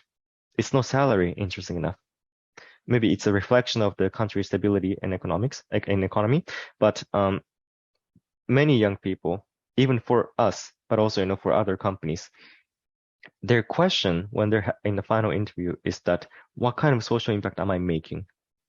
Meaning, if your company is still doing the business without the connection to social impact, without reinventing their business to be more socially meaningful and sustainable and greener, they won't get the best talents in the market.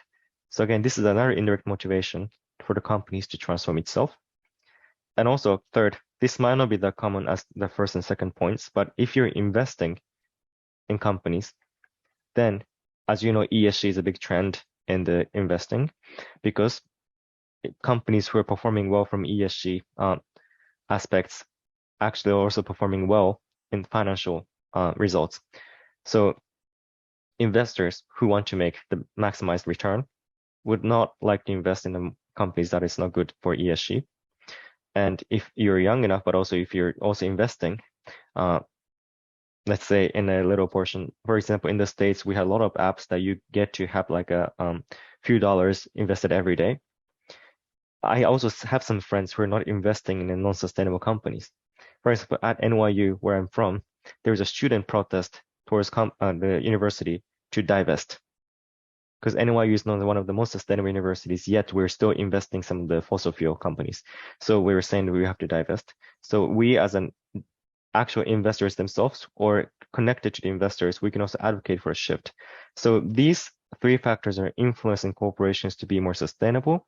And some rare companies are actually appointing young people as a sustainability, a spokesperson or change-making leader. Because first of all, they don't know how to address sometimes. So we have some sustainability experts, but sometimes I can say because it's my field, sustainability experts in some companies are not connecting sustainability to business enough. That's why they become this risk management person or speech person, but never having a real impact on business. This is where I think youth can play a role in the future. If we study business and sustainability very, very well, if we know by theory and also have ideas how to bring that into action, I think there's a lot of room open for the youth. Thank you so much. Do you have a question in chat? I'm not sure yet. Maybe Lauren, you have a few in your chat. Let me know. But for now, I'd like to ask you, Kotaro-san. You have had a tremendous amount of experience at the UN. So can you share maybe with us your perspective on the UN? Like how can young people better be represented and included in those international spaces like the UN or COP27, for example? Yeah. So I think recently, I think it was this year's UNGA General Assembly that they agreed to create an Office of Youth in the UN. So there's a youth special envoy for youth for a while, but she will be also leading, I think, the Office of Youth. So UN is definitely interested in hearing young voices, and I was one of those people whose voices were heard.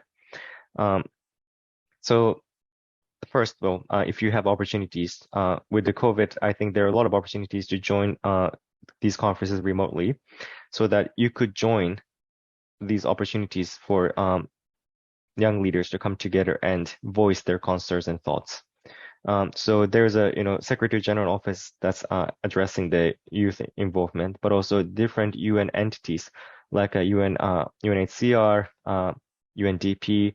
If you go to their websites, they also have usually youth page or youth participation page, which you could sign up for and look for opportunities to address. So that's for us to address. At the same time, I also would like to be very clear that sometimes youth participation could be commercialized, meaning organizers could use youth participation as a way to say we're inclusive. So we'll have to be very critical that if your voice is actually being delivered to the decision-making process, or if your voice is just being demonstrated as the promotional factor. So we have to be very critical. And if you see, it's not only for the UN, but I've attended some conferences that are purely promotional for the companies, and I feel like I was being used. So you have to be critical in understanding if that's the right place for you or not. And again, you also meet great people if you join these opportunities. And I know everyone's really busy these days, even as students. So making time and having a commitment could be somewhat challenging, but I think joining and finding opportunities like that I mentioned will be a very good first step. Thank you so much. We have a question from Maritza. What are we doing to bring youth together to focus more on private sector accountability versus government? Let me make sure I get the question right.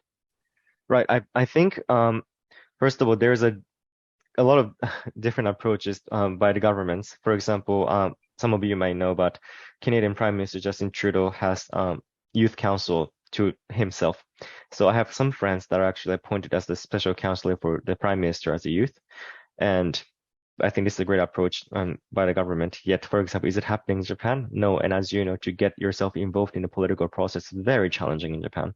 So there's a lack of youth representation in the country. But again, this could be addressed by the private sector's commitment. For example, some company like You Good Enough, you might know, they have a chief future officer, CFO, and they're actually putting you in the boardroom again to discuss the business and sustainability connection. And private sectors like them, or also like a Deco Group, if we address how we bring young voices in decision making and how we are scoring successes, not only for money, but also for societal impact, then this could be a good wake-up call for the government.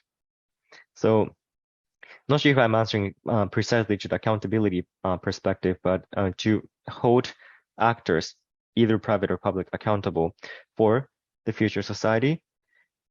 If you see your country has a government that's easily influenced, then you could start from the government, like Canada, because the Prime Minister did that to actually influence the private sectors to do the same. But in Japan, I think it's the other way. Private sectors, we need to act fast enough so the governments would see there's a trend and they also need to follow the trend. So I think this is a good way to address it, and I think that's what we're doing. I don't think it's enough yet, but I hope that we could make it more close to enough, I think. Yeah. Thank you so much. Another question coming from the chat. What are some skills that you believe will be critical for young leaders to have to make an impact in the beyond 2030 world? Right. I mean, there are many skills that I think will be important for all of us, but first of all, I think it's critical for us to have it's not a skills, but again, the clear life vision. How you want to exist in this society and what is it, what kind of scope that you want to place yourself in addressing societal issues, but also societal enrichment. I think that's one. So life vision, clear life vision first. And regardless of what we do, I think what will be very important is that problem solving skills. What I mean, because especially in Japanese education, you're not really trained in this aspect. You're trained in giving the answer to the question that only has one answer.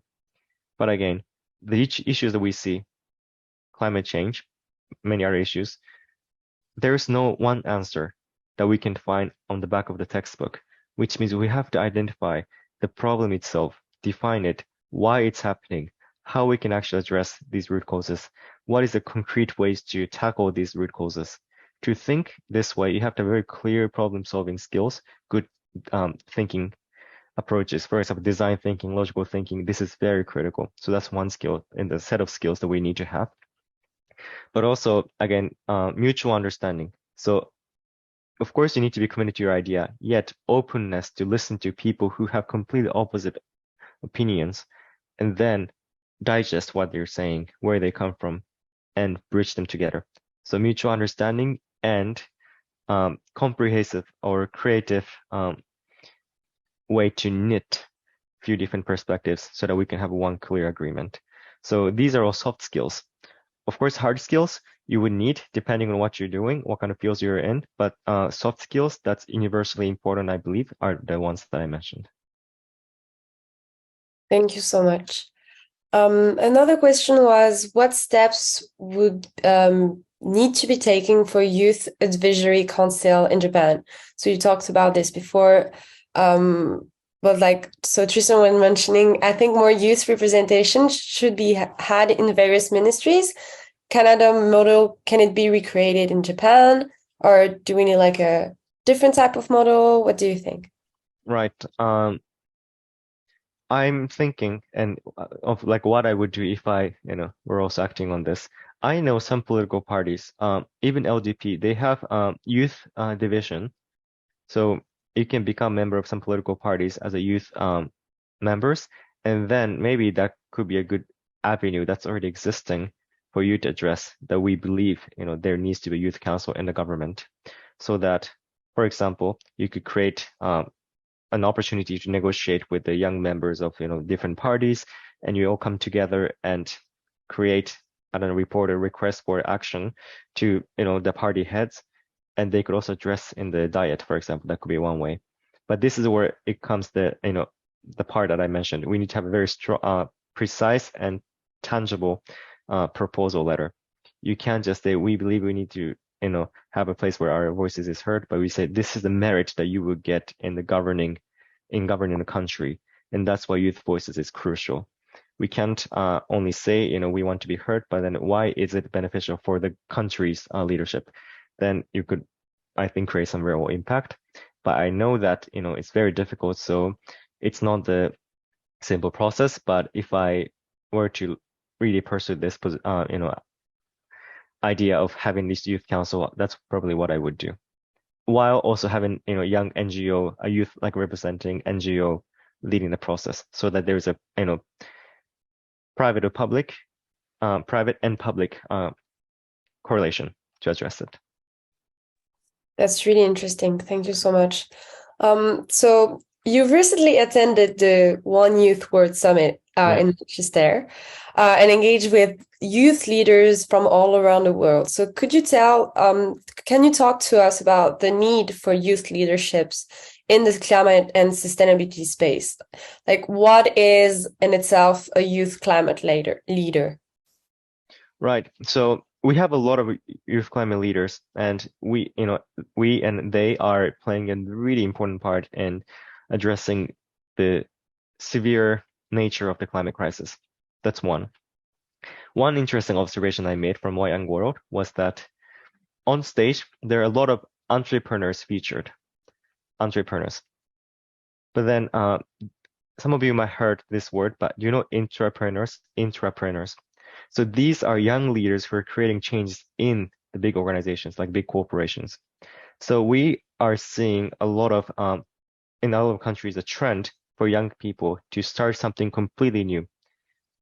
So I think even in New York City, where things are very competitive, I saw a rushing feeling in people to have to become the founder and CEO of something all the time.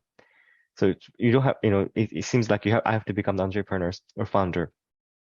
But what I was seeing, and interesting from the interesting conversation I had with people, that we need more young, active leaders in big organizations like corporations, but also private sectors, and public sectors. I'm sorry.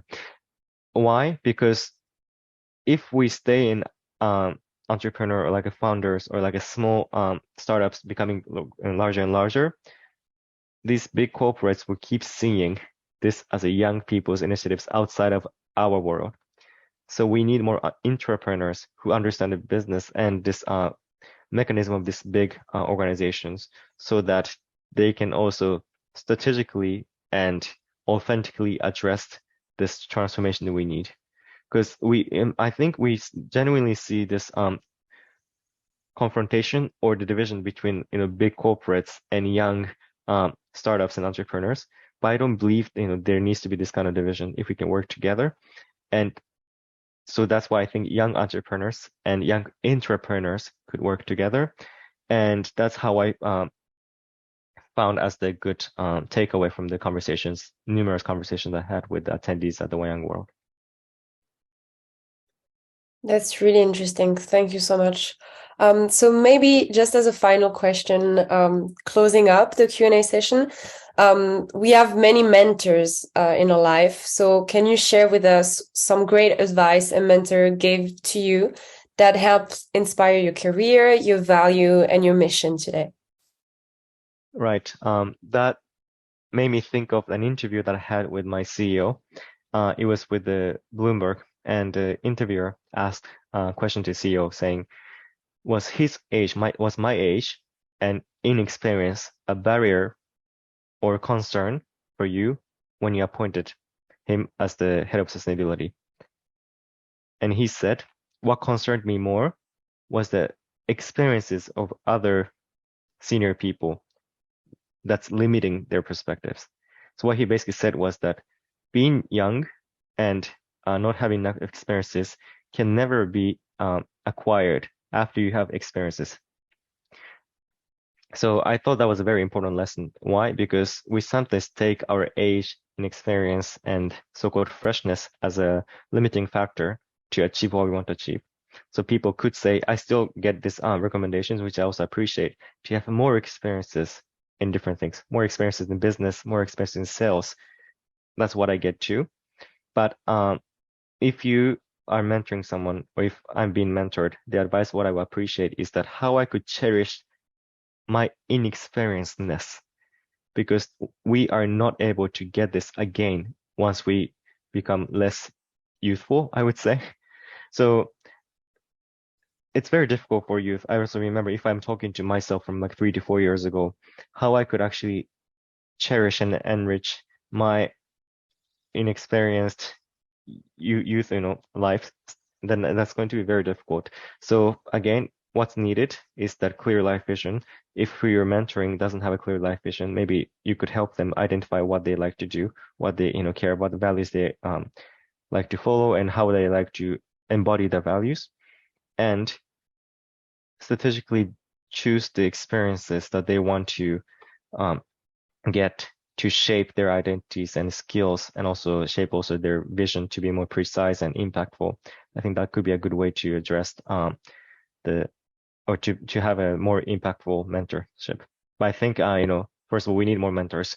So there are not enough people who would volunteer their time to give not only advice but also share their experiences itself to the young people, because I see that a lot of mentors in European countries and companies, but in Japan we don't see that quite often. So if you are being a mentor in Japan already, I think another thing you could do is to invite your friends and whom you respect to be also mentors for someone else. Thank you. That was really insightful. We are now nearing the end of our event, so I must bring our Q&A session to a close. But thank you again to Kotaro-san, our partners and audience members. We would like to remind audience members to stay tuned for the remaining programming of our 2022 LCOY Japan Conference, brought to you by WPFP Tokyo. In the chat, you will see a link to the WPFP Tokyo homepage, where you can find links to our conference program and information on how to remain connected with WPF Tokyo. We hope you enjoy this fascinating session and look forward to seeing you again in the future. The next event for today is a youth expert panel on the theme Designing Green Japan, channeling youth agency for climate action and sustainable development. We will be joined by Japanese youth climate activists and experts. This session will be chaired by Tavis Tan, a member of WPFP Tokyo and LCOY Japan Steering Committee. This session will begin at 3:15 p.m. GST. To join the event, please stay in this room session. Thank you.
Okay, hi everyone. Welcome back from your coffee break. Okay, are you guys able to hear me? Can I just get an audio signal? Oh, good, wonderful. Okay, we're really happy to have you all back joining us after the rejuvenating coffee break, which I really needed. And when the last day of LCOY, it's been an incredible week, and we are extremely happy to have all of you with us for this conference hosted by the Young Professionals in Foreign Policy Tokyo, or YPFE Tokyo for short.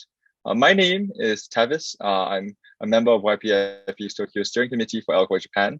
And it is really my pleasure to be your chair for the following session on Youth Panel on Designing Green Japan, Channeling Youth Agency for Climate Action and Sustainable Development. And it's one of my favorite topics, and I think it's so important that we're discussing this. And just before I introduce our wonderful speakers, with our three incredible speakers joining us today, let me share a few reminders with you to keep in mind throughout this event. So firstly, there will be time for a moderated question and answer session near the end of the event. If you have a question, please write in the chat at any time. So that will also help us facilitate Q&A as well. And when we reach that portion, the Q&A portion of our event, I'll be happy to direct any questions I see in the chat to the speakers. Secondly, we ask that all audience members kindly keep their microphones muted and their videos turned off during the event. That also help us with the recording. And finally, please note that speakers for this session may choose to present in Japanese or English. Now, when possible, we will offer simultaneous interpretation from Japanese to English and from English to Japanese. If you would like to listen to the interpretation, please select the language of your choice by clicking the globe icon in the bottom right of the Zoom screen. Please note that this feature may not be available if you're accessing today's event using your mobile device, or if you're not using the latest version of Zoom, of the Zoom software. All right, so you might have to update that one. Also, you may choose to activate the automatic captions function, if that will enable you to follow a little bit quicker as well. And we thank you for your kind attention to these points. We're really excited again to have you with us. So without further ado, because I know you're all here to listen to the incredible speakers that we have, I will move on to our speakers. So all of our speakers are outstanding experts, activists, and leaders in the fields of climate and sustainable development. And I'm really excited to introduce them to you for this session. All right, so our very first speaker, is Ms. Mana Saza.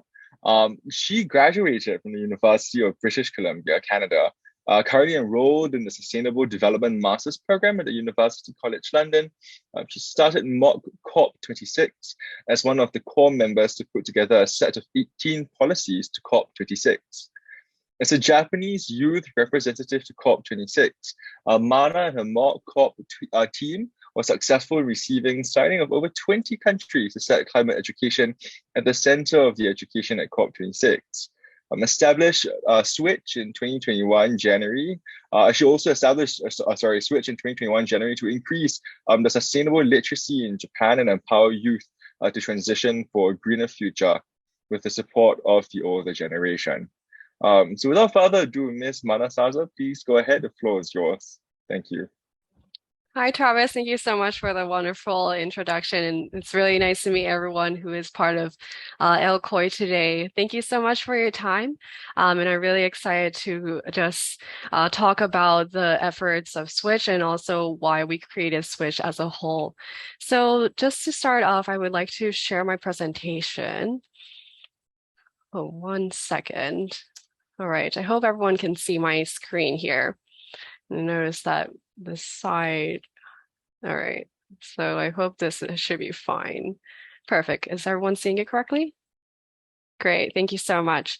So yeah, nice to meet you, everyone. My name is Mana Saza, and sorry, my slides are all in Japanese because I usually present only in Japanese. As we are in Japan, you all know that most of my work is for Japanese clients right now. So I'm the director of Switch. We're a youth platform that is closing the gap of climate literacy between youth and adults, global South and North. And currently I am, as Travis introduced me, a student at University College London Sustainable Development Master's degree.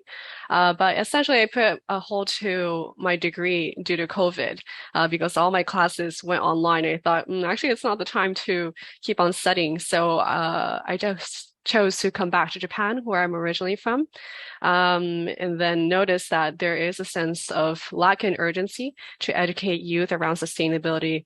So that's kind of what we're working on. So yeah, last year I was part of the COP26 Japan youth team, and I'll talk about that in a bit. But today I'm pleased to be a part of this session on youth climate action in Japan from Tokyo. And would kind of like to start off my presentation to introduce why Switch is working on climate literacy awareness. But before talking about Switch, I would really like to first start off with thinking back what brought me back to Japan. And I started my degree in sustainable development back in 2019, but the next year, COVID hit, so I essentially stopped. And while I was stopping my degree, I came across the issue that COP26 was being postponed from 2020 to 2021. And, while the world was in the state of urgency to really work on COVID, the climate crisis isn't stopping either way. So a bunch of youth and I, essentially 8 core members, and I basically put together mock COP, and we said, this is the time to really work on climate education and bringing together youth from around the world and giving out a list of policies that we really want to see at COP26. So yeah, I kind of want to introduce you guys to what mock COP is about, because I'm sure many of you don't know. So I'm just going to play a very short video here for 1 minute. So I hope I can share that correctly. Oops, excuse me, it's the wrong page. All right, tell me if you can't hear the 2020 was meant to be the year the Okay, world okay, finally thanks. came together to save the planet. The 26th UN conference on climate change was meant to be the big one. The one where world leaders turned words into actions. But 2020 had other plans. The conference was postponed. Yet, we are still in a climate emergency. But it's our future. So if the adults couldn't do it, we have to do it ourselves. So we did. We brought together over 350 young people from 150 countries with leading scientists, economists, world and business leaders. I applaud your dedication and commitment to tackling climate change. Here's our treaty, showing how we'd respond to climate change. So by next year, when the adults finally get around to doing it, maybe they can copy our homework. Please join us online at mockcop.org and encourage your elected officials to implement our treaty now. All right, so that was a bit of the catchy type of video we have around mock COP, just to kind of introduce you that it's a movement for youth and by youth, for all the the youth around the world to come together and voice their opinions towards COP26, because we understand that UNGO has been in place for so many years, but there is that dilemma that much of the youth voices aren't actually reached to the higher stakeholders. So that's kind of what we really wanted to do at MockCop, to bring the voices of the global south to the global north. So that's what we were doing at MockCop 26. So just going back to my slides, sorry. All right.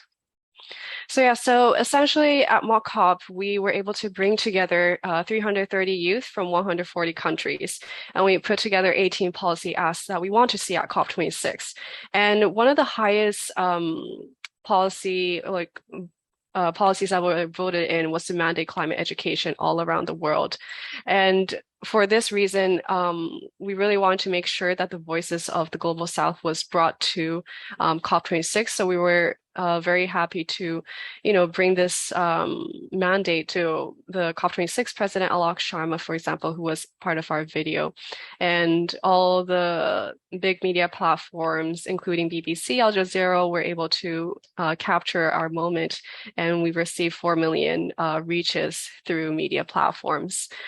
So after that success, we said, all right, well, the next step is to actually implement this climate education to be mandated. So we lobbied towards COP26 to sign off this treaty, and we were successful enough to get 20 countries to sign it off at COP26 conference in collaboration with UNESCO, UNICEF, as well as the Italian government and the British government. So essentially my climate literacy awareness journey kind of started off from mock-up. So it's only been 2 years and a bit. But through this, I really wanted to actually share my story and outreach to Japan.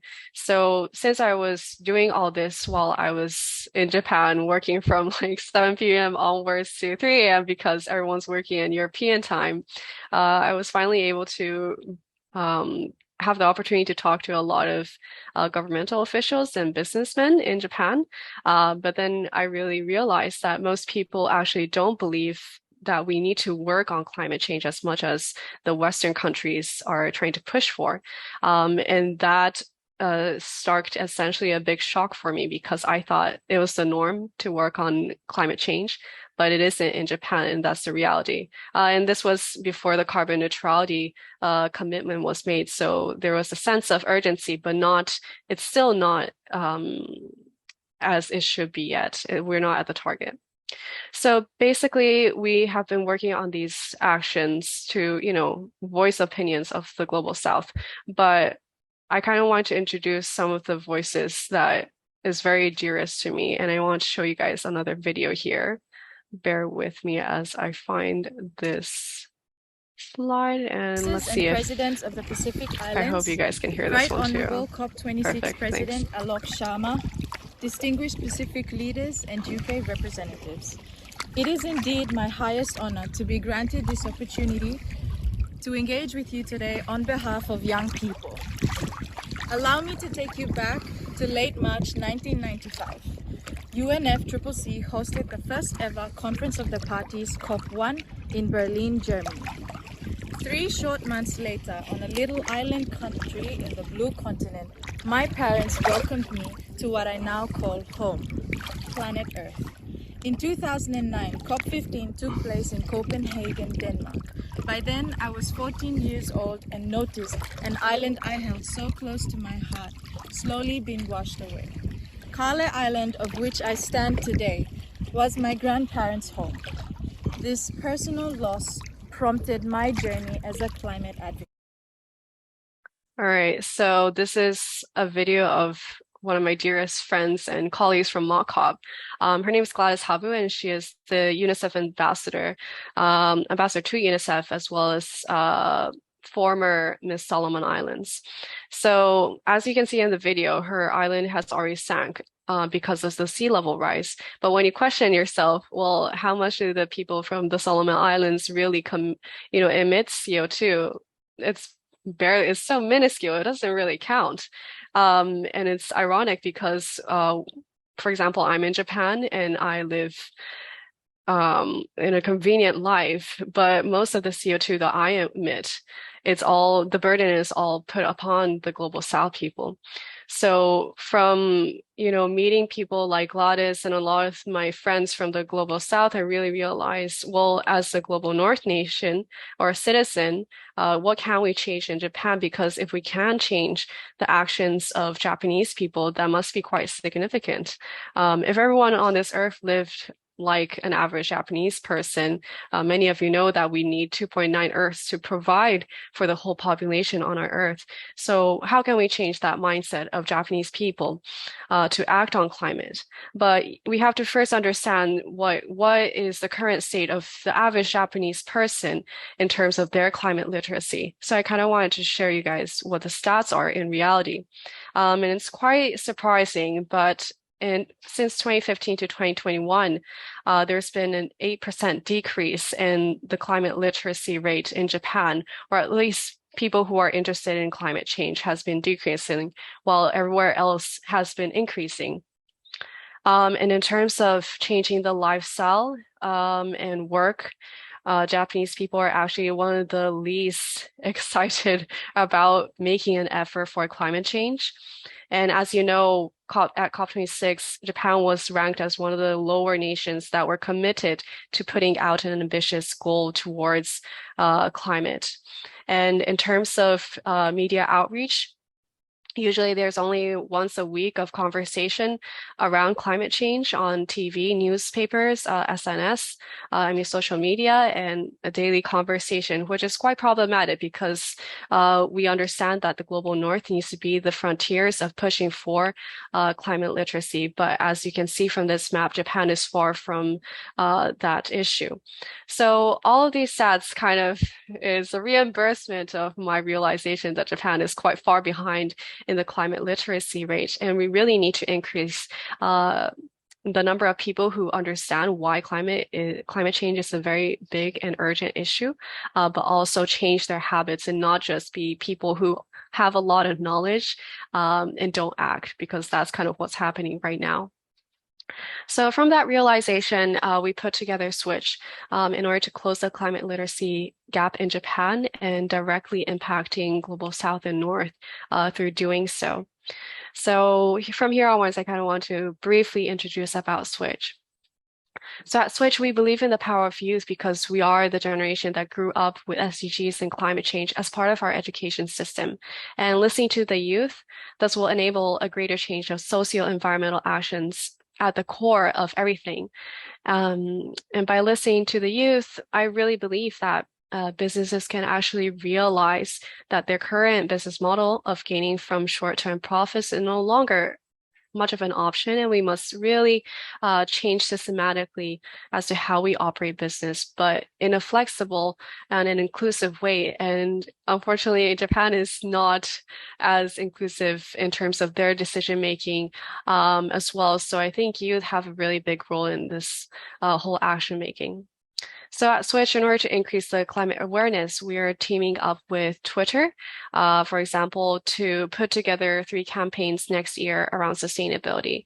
And we are the only partnering organization in Japan to work on this social awareness campaign, which is called Powered by Tweets. And this is run by Twitter every year in order to increase the number of actions towards social actions. And this year, the theme was sustainability. So that's kind of why we were chosen as a result. So we also had frequent, apart from, all these outreaches through like Twitter and whatnot, we also have frequent gatherings of youth to converse around sustainability with the top professionals within Japan, and also from global companies. So we have the IPCC AR5 lead author, Moriseta-san, Gendatsu Kyoko-san, who's leading the climate documentary making at NHK, Patagonia's brand responsibility manager, who is working on sustainability outside of Patagonia. So we do a lot of talks around that. And we've recently had the opportunity to invite over IKEA's president of Japan, as well as the Swedish ambassador, and the Volvo Japan's president as well as ambassador as well for these talks. So we really want to provide the opportunity for you to actually have a direct contact with these people who are in the top levels to understand what is happening on the ground, not just reading things on the news, because reading things what's available online isn't always the truth, or it's not the whole picture. And actually having a conversation sometimes is a lot more better. So we've been doing that as well.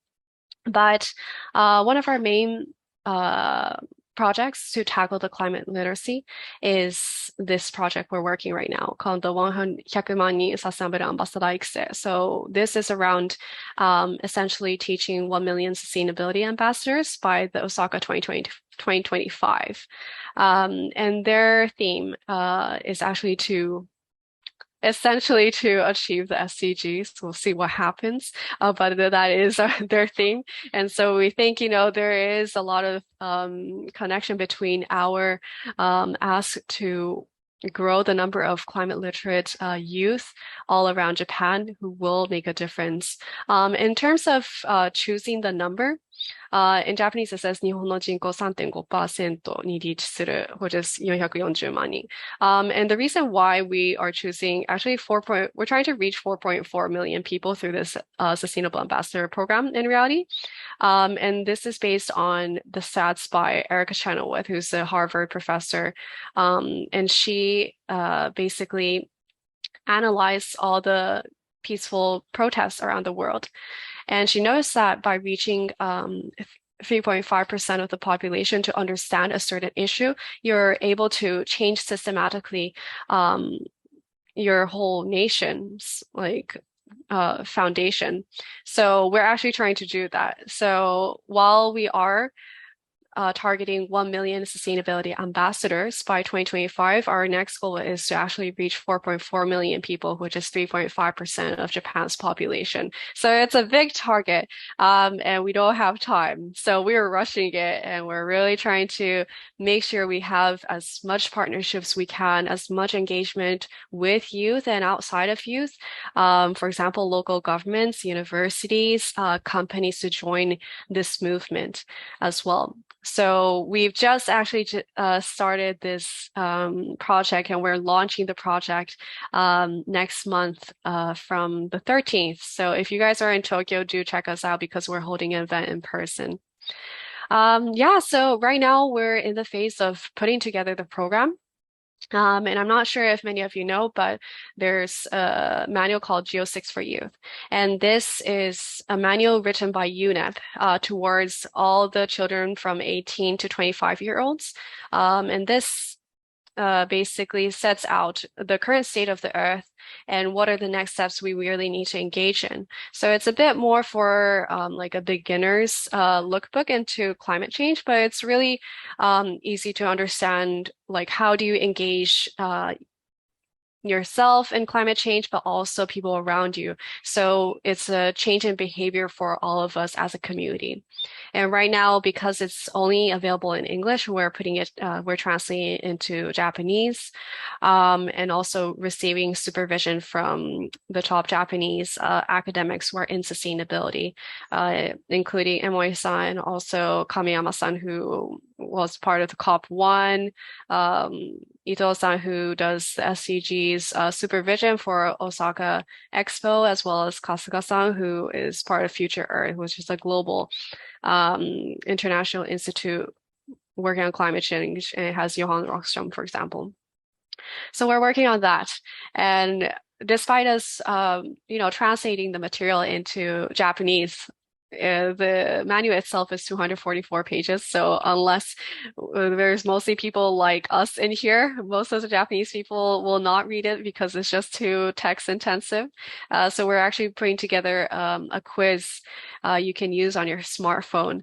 And by doing so, we're trying to make sure that the categories that we teach people is based on livelihood items or things that are very connected to essentially everyone. For example, food, transportation, fashion, energy. So these are some of the categories we're including in the quiz so that people understand what is the direct connection between humans and the environment, because this is a very common issue we see. Most people don't understand, for example, the importance of biodiversity and bees to our food and the food loss issue. Many people don't know that. So it's very simple for most of the people who are part of this conversation today here. But it's actually not a common knowledge for most of the population. So that's kind of what we're targeting. And once we're done with the quiz, we're actually putting together a more higher or advanced program to engage a bigger community to work on sustainability. And that is more on an institutional level. So how do we change the behaviors of, for example, a university as a whole, school as a whole, local governments as a whole, with youth at the center. So all the launch event is happening on the 13th. So would be really happy to see many of you there and participate in the talks we have available, because we're going to invite a lot of youth organizations, academics, and also companies who are working on sustainability to make a difference. And what we really need is to grow that community in Japan and keep on growing, because right now there's many people who are working on it, but separately. So we need to bring this all together. So yeah, that's kind of what we're working on. And we've been receiving a lot of support from different companies who really believe in climate change. So yeah, overall, that was a quick discussion from my end on what we're working on with Switch. And I'm really excited to hear about what other people are working on. And at the very end, I do want to mark that while Japan is, far behind in terms of their climate literacy, I think we do have a really great way to increase this green transformation capacity by youth being at the center of all these talks.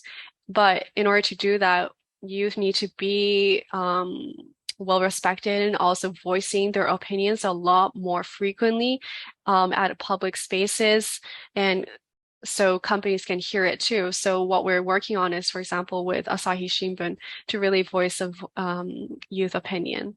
So really excited to hear the discussion we'll have afterwards, and I hope you guys will join our movement as a whole. And I'm really excited for all the climate talks that will be happening at COP27 as well. Thank you so much. Wow. You make me want to move to Japan and participate in all of your activities. Mana, definitely.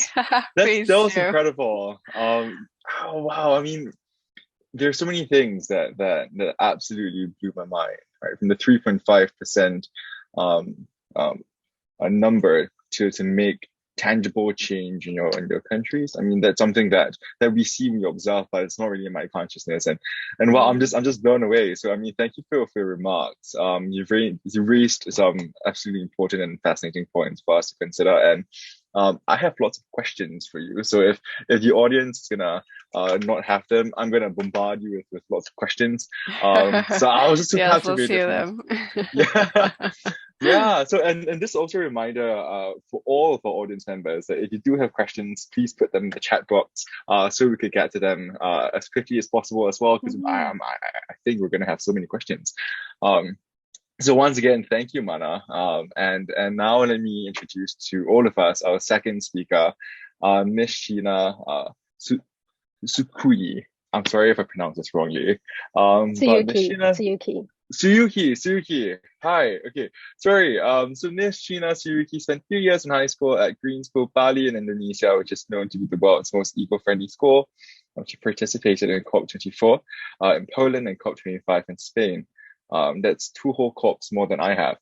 So she launched Sheena Cosmetics for a younger sister who had sensitive skin, and she's currently taking a leave of absence from Keio University to raise awareness of climate issues by giving a presentation for the future generation of middle school through university students in Japan, and she delivered the story to more than 30,000 people in 180 schools. That's absolutely incredible. Sheena Suzuki, the floor is yours. Thank you very much. Thank you. Thank you so much for the amazing introduction and Mana's powerful presentation as well. We kind of have the similar, I think, mission, but are working on a different way. So as you said, I think it's always good to collaborate and work as a group. Yeah. So thank you so much. And I feel very honored to be here among all the amazing people we have speaking at this event today. So thank you so much for having me, and I'm gonna share my slides.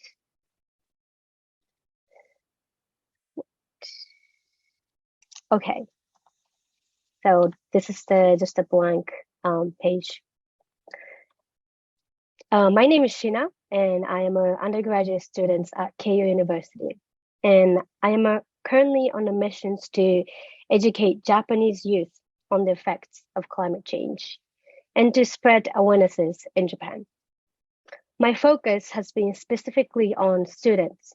So I visit schools to talk with these students about how the climate change will affect our life and what we can do as a youth generations.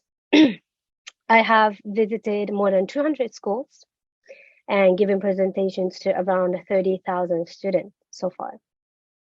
While this has been a great way for me to promote change where it's most important, it has also educated me on what the youth and our society actually need to make a real change. I'm also founder of a sustainable cosmetics brand called Sheena Cosmetics.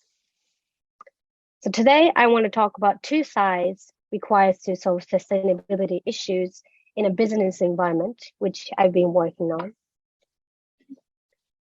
So one, consumer education, and two, company transparency. Firstly, consumer education. Consumers are everything to a business. In reality, it is those consumers' choices and spending habits that shape the way a business is run. We need those consumers to learn how they can lower the impact of their consuming habits on the environment by choosing sustainable choices. Especially the younger generation, I believe they're the key to changing the culture and the view of climate change. When I was in high school, I went to Green School Bali, a school in Indonesia, known as the most sustainable school in the world. This school was not only made out of bamboo, but also teaches its students how to become a green leaders of today. I learned the importance of taking action and real issues that are affecting and will continue to affect us in the future. Working on education,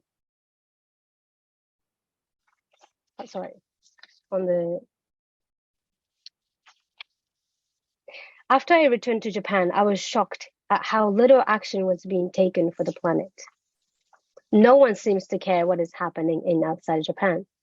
People shop every day, use single-use plastic for buying a single rice bowl, and take cars everywhere. I started to wonder, are they responsible for their own inaction in making sustainable choices? Or was there another reason they're failing to take action? The reason was very simple: education. There's a huge gap in climate education compared to the rest of the world in Japan. There are only 2 pages of textbook that actually talks about climate change and the solution. Obviously, this is not enough education for people to realize what we are really facing. This is a critical problem. I decided to take a break from university and started to visit schools to fill that gap of education and teach what I know.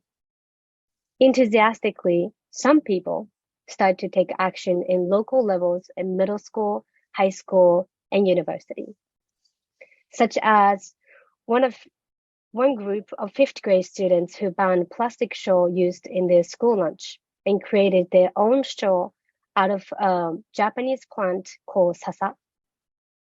Sasa is from the same family as bamboo. It has perfect holes in its branches that makes it ideal to be used as straw. This could save having to use 140,000 plastic straws per year in just one school. Another example, another group of 10th grade students created a climate clock, which was placed in a school to show the urgency of the climate problem. I totally understand that we are at the tipping points of climate crisis, and urgent action is certainly required. But the smaller actions, the action in which we can all take, can have the biggest impact. I want young people to understand this, as they have the power to make a change in the generations to come. Working on education will not give you the immediate results, but I believe it is the most effective way to solve any issues in society. Secondly, company transparency. When I was 15, I created a cosmetics product for my sister who had sensitive skin. What I learned from this experience was that the cosmetics industry was full of misleading labels and was hiding a so much more harmful impact than what we thought to believe. such as animal testing, child labor, deforestation, etc., as well as the label of natural, essentially meaning nothing. No one wants to be part of the problem on purpose, but not understanding what can be behind the label might mean you are contributing to the problems without actually knowing it. A lot of human and animal lives are sacrificed to support our overconsumption. One time I went to Kalimantan, Indonesia, where there was a beautiful rainforest, which is home to many wild animals. However, when I got there, what I actually saw was something different from what I had expected. More than 30% of its forest was gone due to mostly palm oil plantations, which are used in foods, snacks, and cosmetics products. I was heartbroken to find out 70% of world cosmetics and skincare products contain palm oil. That meant I was most likely part of causing deforestation. Where do the ingredients come from? How do they trade it? Who made it?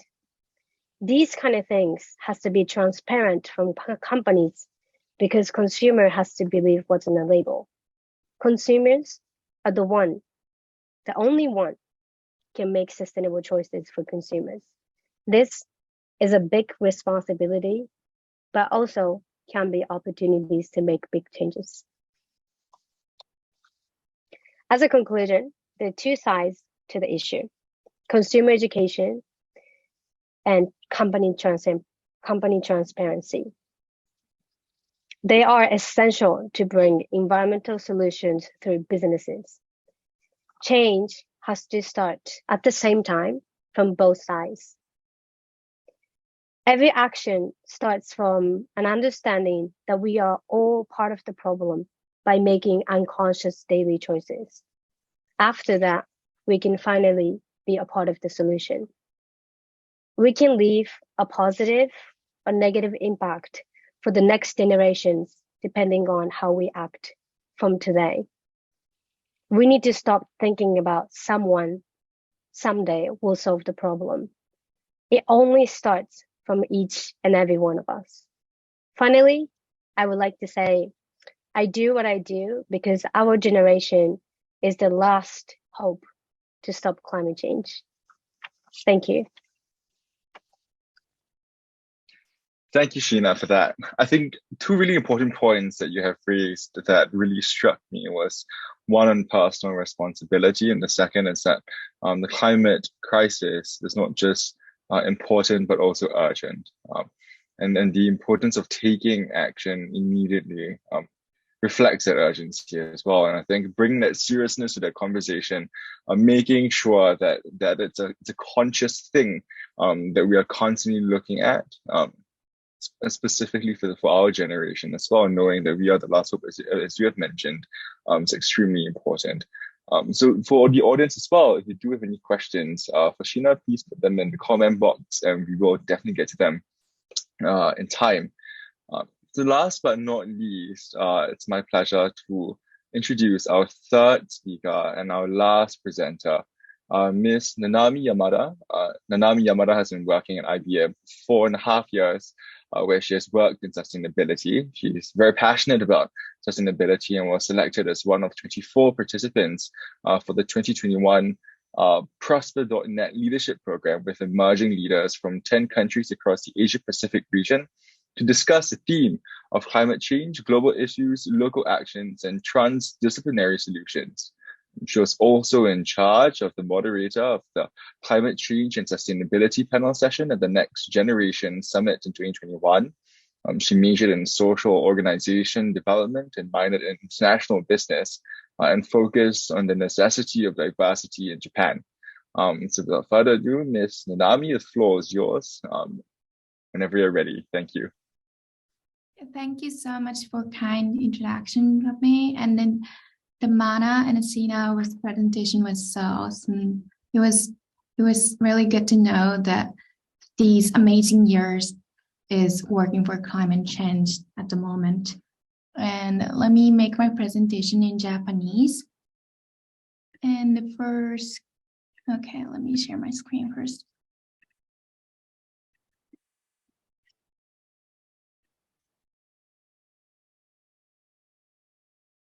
Can I hide my screen correctly? Okay, thank you. 皆さん、こんにちは。はじめまして。花村ななみと言います。今は私は IBM のコンサルタントとして戦略×サステナビリティのチームで今働いています。で、今日このような場を設けていただいて大変ありがたいですし、並びに参加してくださっている皆さんっていうのは、皆さんサステナビリティやクライメートチェンジに関心がある方ばかりだと思うんですけど、これって本当に素晴らしいことで、これだけの若手の方が今後の社会をどう変えていくか、熱いパッションを持っているっていうのを、私自身今日すごく嬉しい思いで参加させていただいております。で、並びにこれまで準備してくださった LCOY のメンバーの皆さんにも感謝いたします。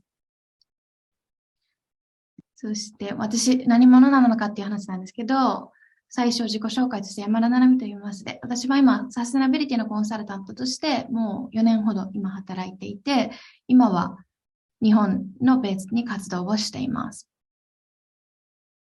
で、さて皆さん、この1週間、いろんな方が登壇されたセッション過ごしてきたかと思うんですけれども、どんな学びであったりとか、吸収、明日から何を変えようという思いがあったでしょうか。私自身もですね、一番最初のセッションだとかに参加して、一人一人の思い、クライメートチェンジに対して、どれだけ課題認識を持ってて、社会を本気で変えていくっていう思いを、このセミナーを通して感じることができました。で、私も皆さんに対して、このセッションを通して、皆さんがどう思ったかなっていうのをぜひ、また聞きたいなと思っています。で、日本だけではなくて、世界中の方、登壇者の方いたと思うんですけど、それを通して、刺激やつながり、学びがあったと思います。で、その1週間の集大成として、私がこの最後、若手の皆さんにグリーンジャパンを実現するために、若手として何ができるのか、この10分で何がお伝えできるのかっていうのを考えてみて、私は今のマナーシーナのお話とはまた違う視点で、個人として私がどのようにサステナブルな社会に自分を関わらせていったかっていうのを少し一例としてお話しできたらなと思っています。はい。一番最初なんです。まず皆さんに質問があります。この最初のアイスブレイクとして、環境がどう変わっているのかっていうのを簡単に理解いただくために皆さんに最初質問したいなと思ってて、まず今日参加してるっていうのも一つ大きなアクションだと思うんですけど、どんな方が参加されてるのかなっていうのも正しく知りたいのでお伺いさせてください。で、これからですね、私が一方的に話すのではなくて、インタラクティブに総合的にセッションをお話しできたらなと思います。でなんですけど、10月ももう終わりであと2ヶ月なんですけど、これまで振り返ってみて2つ質問があります。1つ目は2020年の中で嬉しかったこと、どんなことでも小さいことでもいいんですけど、嬉しかったことと、あともう一つ、何かバリア、障壁を突破した経験っていうのは皆さんにあるかなと思ってぜひお伺いをしたいです。で、これを30秒の中で考えてください。ちょっとズームの中で30秒注目っていうのは面白い経験だと思うんですけど、オンラインでも同じ行動を一緒にするっていうのはちょっとやってみたいなと思います。では、ちょっと今からカウントしますね。私自身、この小さいことでも全然大丈夫なんですけど、例えば、今日朝飲んだコーヒーが美味しかったとか、新しいことに就いたとか、引っ越した、新しい環境に変わって、自分自身チャレンジしてることが嬉しいことですってこともいると思うし、例えば私は海外旅行が好きなんですけど、メキシコとかグアテマラとか南アフリカに今年行くことができて、その中でクライメートチェンジにアクションを起こしている友人に4年ぶりに会えたっていうのは非常に嬉しかったです。そんなちっちゃいことでいいです。で、2つ目、必ず一人一つはあるはずだと思うので、少し考えてみてください。障壁を突破した経験は、例えば皆さんだったら、人見知りだけど、プレゼンテーション人前でしたとか、あとは道案内をしたとか、何でもいいです。では、はい。30秒が経ったので、ちょっとこれを終わりにして、皆さんもしやったら何かチャットにも書いてみてください。でこれあっという間ですよね。30秒っていうのはあっという間なんです。で、この30秒ごとに、すごい嬉しいこととか、悲しいこととか人それぞれいろいろあると思うんですけど、例えばこの30秒ですよ。の中に120名の赤ちゃんが、今、世界中で生まれてきて、で、その次に58組の方が結婚して、世界中でですね、すごい、一番アメイジングな日になったと思うんですけど、で、最後ですね、森の中でも7000本の木が新しく植えられている。この短い30秒っていう時間なんですけど、いろんな人の感情だったりとか、嬉しいことっていうのは起こっています。その一方でですね、いつもこの嬉しいことがあった反対には一方でって絶対あると思うんですけど、11名の方が飢餓で命を失っていたりとか、あとは500トンですね、食料廃棄がある。これ、矛盾してると思うんですけど、飢餓で命を失われている方がいる一方で、食料廃棄は500トン生まれているという、事実ですね、があります。で、最後、CO2 の排出量も 1.36 億あるという、事実があります。で、これって私たち普段意識してなかったら、あっという間に30秒、過ぎたって思うと思うんですけど、こういうのを若手の方、さっきの他のスピーカーの方も言われてましたけど、どれだけ自分の生活と紐づけて生きていくか。で、それに対してアクションを起こせたら一番いいと思うんですけど、で、その意識してるっていうことが大事かなと思います。で、私も数年前までこの事実を知らなかったんですけど、自分が能動的に知ろうと思って知ったのを今日ちょっとご紹介させていただきました。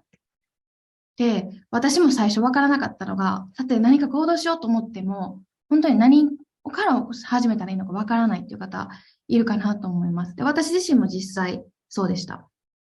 で、本当に小さいことでもいいんですけど、例えばゴミの排出量を減らしてみるとか、海とか川のクリーンアップ参加してみるとか、水を、ペットボトルを減らして、リサイクルできる、ごめんなさい。ペットボトルじゃなくて、何回も使えるボトルを使ってみるとか、あとはシャワーでずっと出しっぱなしの水を少なくして節水してみるっていう、こんなすっごい小さいことでも、今日から始められることって山ほどあって、皆さんの生活とクライメントチェンジっていうのは、非常に密接に身近なものだというものを改めて再認識していただけたらなと思います。で、その中で私自身が自分の生活とこのクライメントチェンジ、サステナビリティをつなげていくかっていうのを後半のパートでお話しさせてください。私は大きく3つの変化がありました。で、1つ目はこれ去年なんですけど、国連大学と環境省並びにソーシャルイノベーションジャパンによるアジアパシフィックのメンバーのサステナビリティに関心があるメンバーを集めて一緒に1ヶ月ぐらいですかね、活動するっていうのを参加したのと、あと2つ目は紹介にもありましたけど、去年US ジャパンカウンシルのアニュアルカンファレンスでパネルディスカッションのパネラーをするっていうのと、あとは私の本業ですね、コンサルタントとしてサステナビリティの参画をしたっていうのがあります。でその中で1つ目ですね。これ、お礼としてお話したいんですけど、ある日ですね、私、サステナビリティに学生から関心はあったものの、本当にさっきのペットボトルを減らすとか、小さいことしかできてなくて、本当にこれでいいのかなっていう半信半疑自分に思いがありました。で、その時にある日、私の友達の紹介で知ってしまうんですけれども、去年ですね、クライメントチェンジに熱意がある若者を育成するというプログラムがありまして、これを見つけてしまいます。で私当時サステナビリティや国連にも興味があったので、締め切りまで本当に数日しかなかったんですけど、これは応募するしかないというのを思って、レコメンデーションレターとかも本当にゼロからのチャレンジだったんですけど、なんとか受かるかもわからなかったですけど、準備して入ったというのがあります。でその時に私が起こしたアクションによって、選考プロセスを経たのですが、結果として数百あった応募の中から、この24名のアジアパシフィックのリーダーの一人として選考を通ることができました。で、このプログラムに参加すると、教育だったりとか観光庁とか、私と同じようなプライベートセクターとか、幅広い参加者、しかも日本だけではなくて、アジアパシフィックにおける10カ国以上ですね、の多様なメンバーが、各領域、若手として頑張っていて、気候変動に対して私はこんなアクションを起こしているっていうのを強い思いで参加されている方と対面しました。で、それまで対面するまでは、私はなかなか普段の生活で自分と気候変動を近づけることがあんまりできてなかったので、この議論を通して、私はもっと日本であったりとか、世界に対してできることがあるのではないかというのを再認識をします。で、このようにですね、これが一部メンバーなんですけれども、このようにして当時応募してるってコールトゥアクションを見て、また今度でいいやって思っていて応募していなかったら、今日のこのような機会にもつながってないですし、で、例として実は本日共に登壇しているマナも選ばれたうちの20名の一人だったので、こういう若手で熱い思いを持っている人っていうのは、点と点がつながるようにですね、絶対今後も協業する機会っていうのはもちろんあると思いますし、並びにこういう若手が知ることによって、自分を内省する、改めてすごいいい機会になると思うので、ぜひ今日参加している皆さんは、これは今年も応募してますし、また違うテーマになってしまうんですけど、こういう機会があったら、ぜひ、チャレンジを、まず小さいことでもいいのでチャレンジをしてみるっていうのも伝えたいなと思います。で、この後、私自身、世界であったりとか日本に対してクライメートチャレンジの貢献したい思いがさらに強まってしまいまして、で、その後、いただいた機会っていうのが US Japan Council のコンファレンスでのパネルディスカッションなんですけども、この場でも偶然なことに、カナとヤンっていう今投影してるスライドに映ってるメンバーも、さっきの活動からつながって一緒にこういうパネルディスカッションしないかという話になって登壇したという結果になります。で、これも私自身当時応募してなかったらつながってなかった関係からクライメートチェンジに対して何か他のコミュニティであったり若手にメッセージすることができないかっていう話から生まれてこの日が実現しました。で、お伝えしたいのはこのように環境やサステナビリティに熱意を持っている人って、ね、社会起業家であったりとか、民間企業に働かれている方、行政の一線として活躍している若者っていうのは、世界中にいるという事実は、私自身の体験から感じています。で、私一人では何の力になれないかもしれないんですけど、こういうネットワークだったりとか、今日参加している皆さんもそうだと思うんですけど、コミュニティを大切にして、この熱意を持った誰かと共に行動をしたら、一つのアクションが大きくなるということ。並びにもしかしたら今日のセッションだとか、このパネルディスカッションに参加した若手に対しても、誰か一人の行動を変えられるチャンスがあるということです。をぜひ伝えたいなと思ってます。で、最後ですね。最後は私の本業にもつながるんですけど、このサステナビリティのチームで参画してて、私自身プライベートの企業として働いてるんですけど、このプライベートセクターから何ができるかなっていうのも考えていて、さっきの前の2つは社外の活動なので、あまり本業とは紐付けられなかったんですけど、そういうような活動を通して、私も本業でプライベートセクターとしての私ができるアクションって何かなと思って、実際にですね、これは IBM が出しているプレスリリースなんですけど、今年の10月ですね、日本のお客様とプラスチックの循環、サーキュラーエコノミーですね、を見える化するようなプラットフォームを実現したっていうようなのにも携わらせていただいたりしました。で、これまでの話を通してですね、最初は私がこれ好きな言葉なんですけど、Yesterday, Yesterday, Tomorrow っていうので、一番最初に戻ると、本当に、やっぱり明日でいいやとか、私はあんまり環境とか、クライメートチェンジにあんまり関係ないし、応募しなくていいかなと思ってたら、きっと何にもつながってなくて、やっぱり皆さんも今日参加してるっていうことから、何か自分の中の思いであったりとか、熱意っていうのが強まったのは絶対にあると思います。せっかくこの日曜日を皆さん世界中から時間を費やして参加してるのだから、何か普段の行動を変えてみるっていうのにつながっていたら嬉しいなと思います。で、仕事をされている方は、本業でももちろんいいですし、本業以外でももちろんいいです。で、学生の方は自分の専攻と重なってたりとか、専攻以外でもいいのです。で、実際に私も社外の活動から始まって本業につながったっていうケースがあります。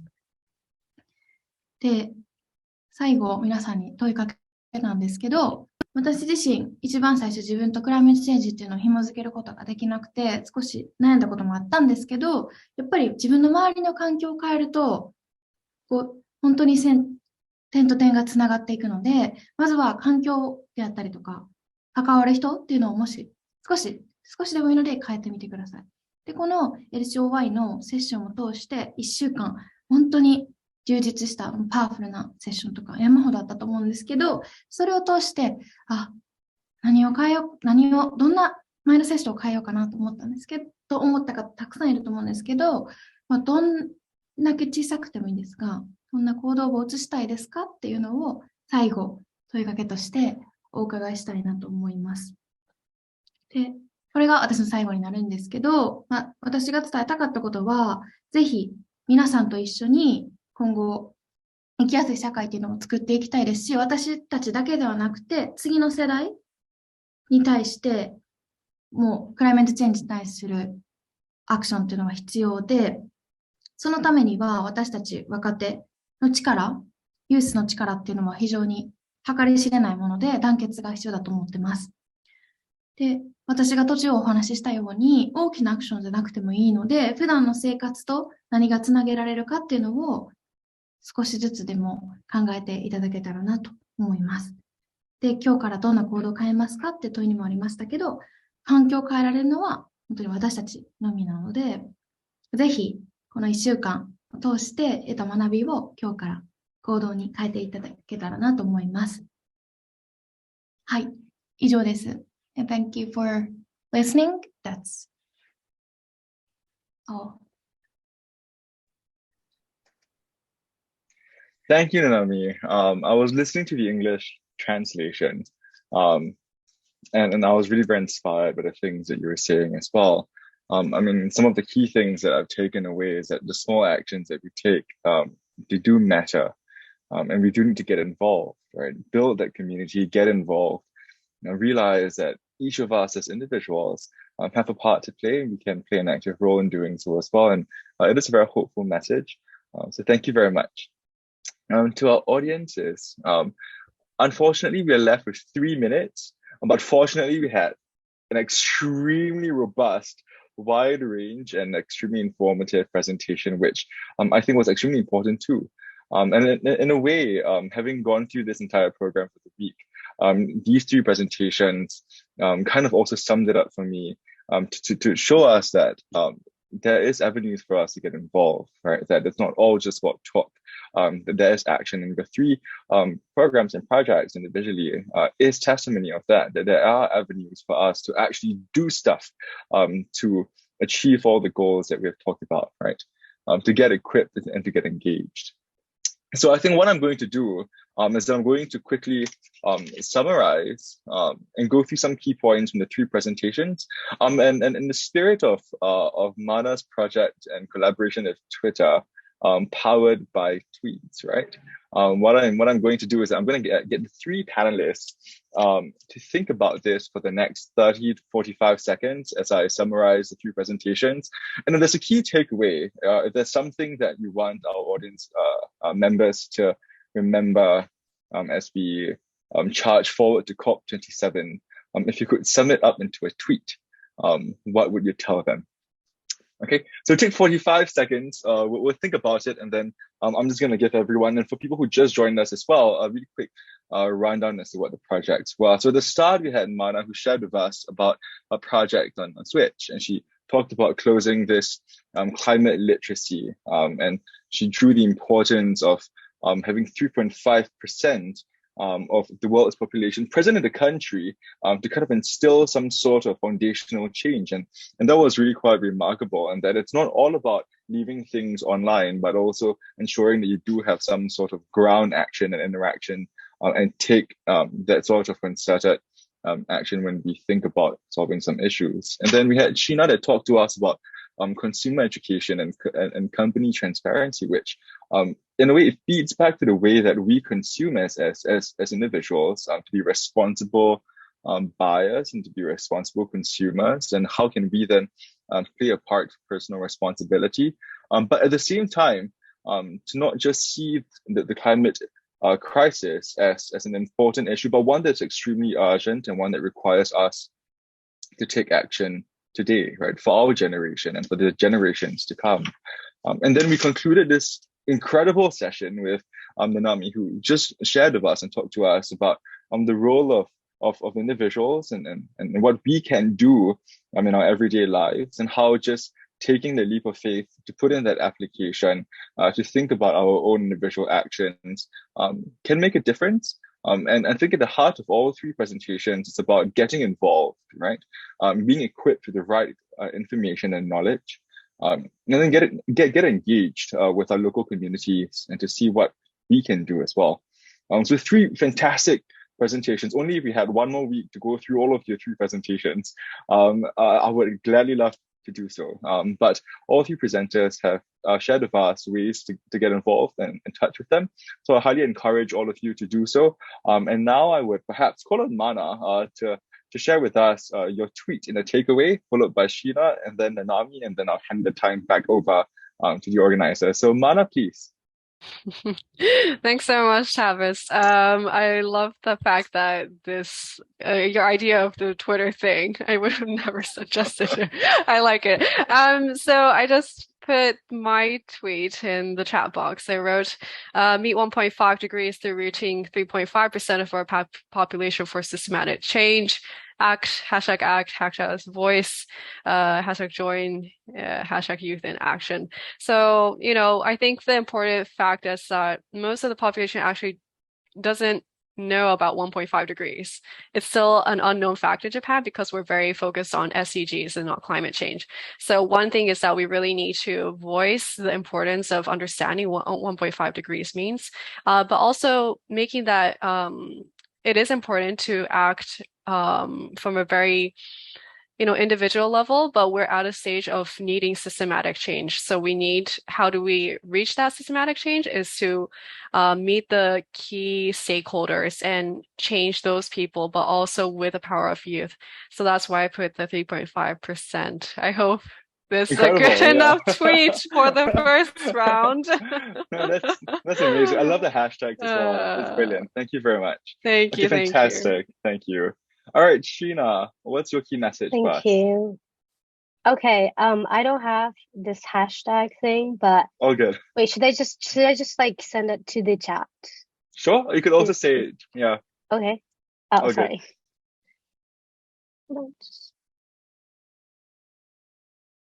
Okay, so my message will be this: you don't have to wait to be grown up to make a change.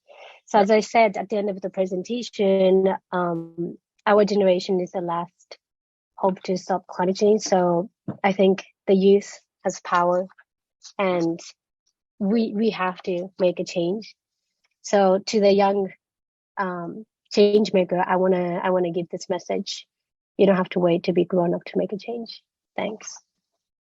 Amazing. Thank you very much. And in a way, it's also a reflection of what Mana has shared earlier, right? In the video that she has shared too, that we can't wait for the adults. We just got to do it. If we're going to wait for the adults, it's going to be too late. And I think that's extremely powerful for all the messages of all the youths out there as well. Thank you for that. Nanami, please, over to you. Okay, yeah, I was thinking, and I really like the word yesterday, you said tomorrow. So today you are joining this session, investing your time. That's a biggest action you have ever taken. So remember, you have amazing youth who are joining today, and you can connect your life on climate change and take action by little. That's my message. Incredible. Thank you very much. And I also highly encourage all of us to stay connected. As you have mentioned at the start, right, Nami, about this network that we have created and now we're a part of. taking action in making sure that our generation gets discharged. There are people around us around the world, as we have seen, who are equally as invested to stay connected. All of us are to stay connected with each other by be it social media or the projects that we're doing, and then spur each other on, encourage one another as we go forth to COP 27, 28, right? So thank you for that. Thank you very much. Once again, a round of applause to all three of our fantastic, incredible, inspiring panelists. I just hope I was in Japan right now and just to meet all of you in person. But we are coming to an end of the session, and I do have to hand the time over back to YPFP. So if all the audience members, if you could, send the little clappy emoji, that'd be extremely wonderful. And then we could we'll celebrate all of the things that we have done. But for now, I will hand the time back to Lauren. So Lauren Powell is the founder and managing director of YPFP Tokyo, and she also organized and is hosting LCOY Japan conference, right? So Lauren, over to you. Thank you. Thank you so much, Tavis, and thank you again to the incredible speakers during today's panel. I'm Lauren Power, and I wanted to just take a moment to share with you guys a little bit of information about what we've done with this platform. And I'm going to actually take inspiration from Tavis, who was a presenter for us yesterday. Tavis said, "Youth don't need anyone to give them a voice. We already have a voice, but sometimes youth need someone to help them have a platform." And so that is something that we really tried to keep in mind when we were planning this conference. So in addition to bringing amazing speakers, we decided to bring on a youth delegate cohort. This is a collection of international youth, and they worked together over 3 weeks to create the National Youth Statement for Japan, which will be delivered to COP. And we also worked to bring on more creative types, because not everyone needs to be a climate scientist to be able to do good work in the climate space. So we wanted to be able to give a platform for people to share their creative voice, their vision for Korean Japan in the future. So in this next part of our program for today, we'll be showcasing our youth delegates and our climate creative competition representatives. So to begin, I'd like to share a video with all of you. And please bear with me while I share my screen and make sure that you can hear. So let me first put this video link in the chat for you. And I will share my screen. Okay. And so I will play the video for you. If you can hear it, please give me a thumbs up.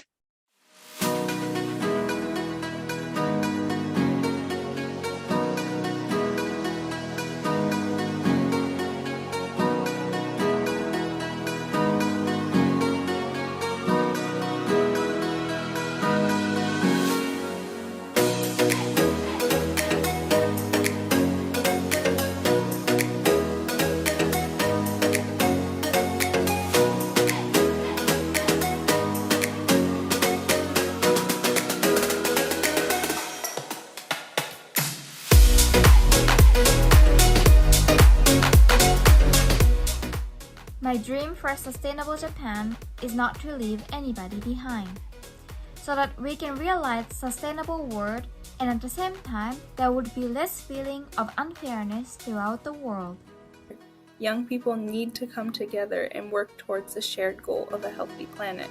Though this may seem difficult, through collective actions across each of our local communities, I believe that we can have a great impact.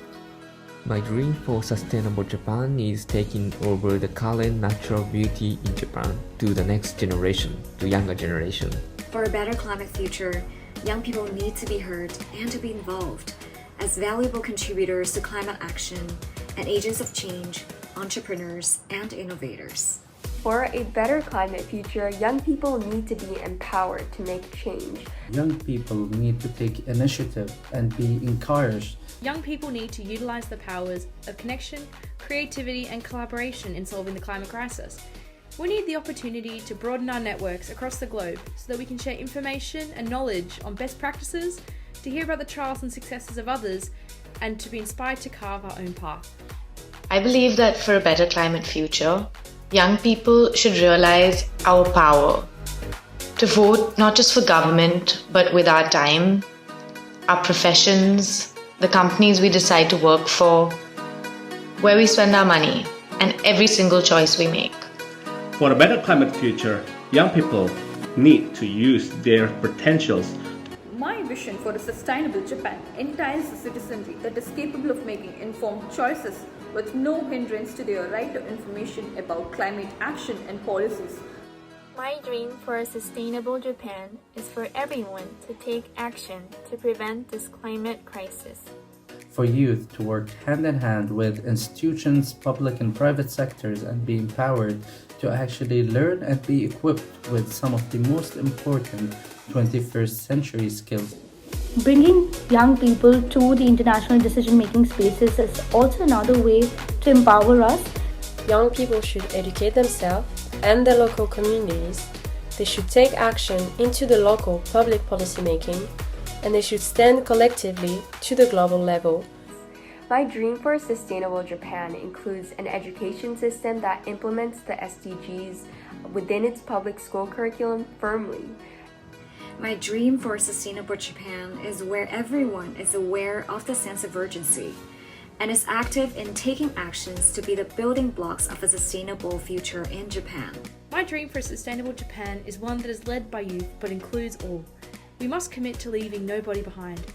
My dream for a sustainable Japan is ensuring that today's youth have the access to resources and knowledge to create impact for generations to come. We young people need a chance and implementation. The chance to access more transparent information from governments and business sectors to think about climate change more comprehensively. We should connect with the world and share local information about the climate in order to make more people to be aware.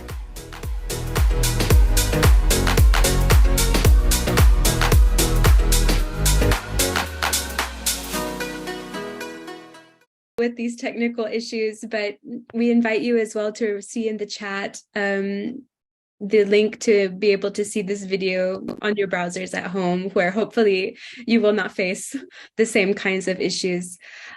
Without further ado, please let me introduce someone that we've already seen today, Tristan Norman. I've been working closely with Tristan during the process of organizing and executing this conference. Tristan is a YPFP Tokyo leadership team member. He's one of our programs officers, and he's also our LCOY Japan focal point. So Tristan, over to you. Excellent. Thank you so much, Lauren, for the kind introduction, and I deeply apologize about the technical issues with the video sharing. Apparently, there's a share voice option, share sound option at the very margins of the screen. So if you ever want to share a YouTube thing in the future, be sure to check that button because it's very hard to see. Anyways, so with this short session, we are going to be inviting here directly from 2 youth delegates that were selected to be LCOY Japan youth delegate representatives. They will share with us their key highlights and realizations from their time at LCOY Japan. They also share great points from the National Youth Statement for Japan that we'll be delivering to Yungo, COP27, and UN leaders, as well as that will be translated into Japanese for greater circulation. So with this program, we were very pleased to select 25 youth delegates, both in and around Japan, to give an international and diverse perspective on youth perspectives and climate issues in Japan. Over the past few weeks, they have attended many sessions and drafted policy recommendations. Let us hear their voices and ideas, and we selected these youth delegates as representatives because they really embody the values and the principles around LCOY Japan and are great emerging leaders within their spaces. So I would like to first introduce Haruki Yamamoto. Haruki-san is a student at Waseda University and studied abroad in Germany to learn more about renewable energy systems in Europe. She's also a member of Climate Youth Japan, and she will give her remarks in Japanese. Haruki-san, please, over to you.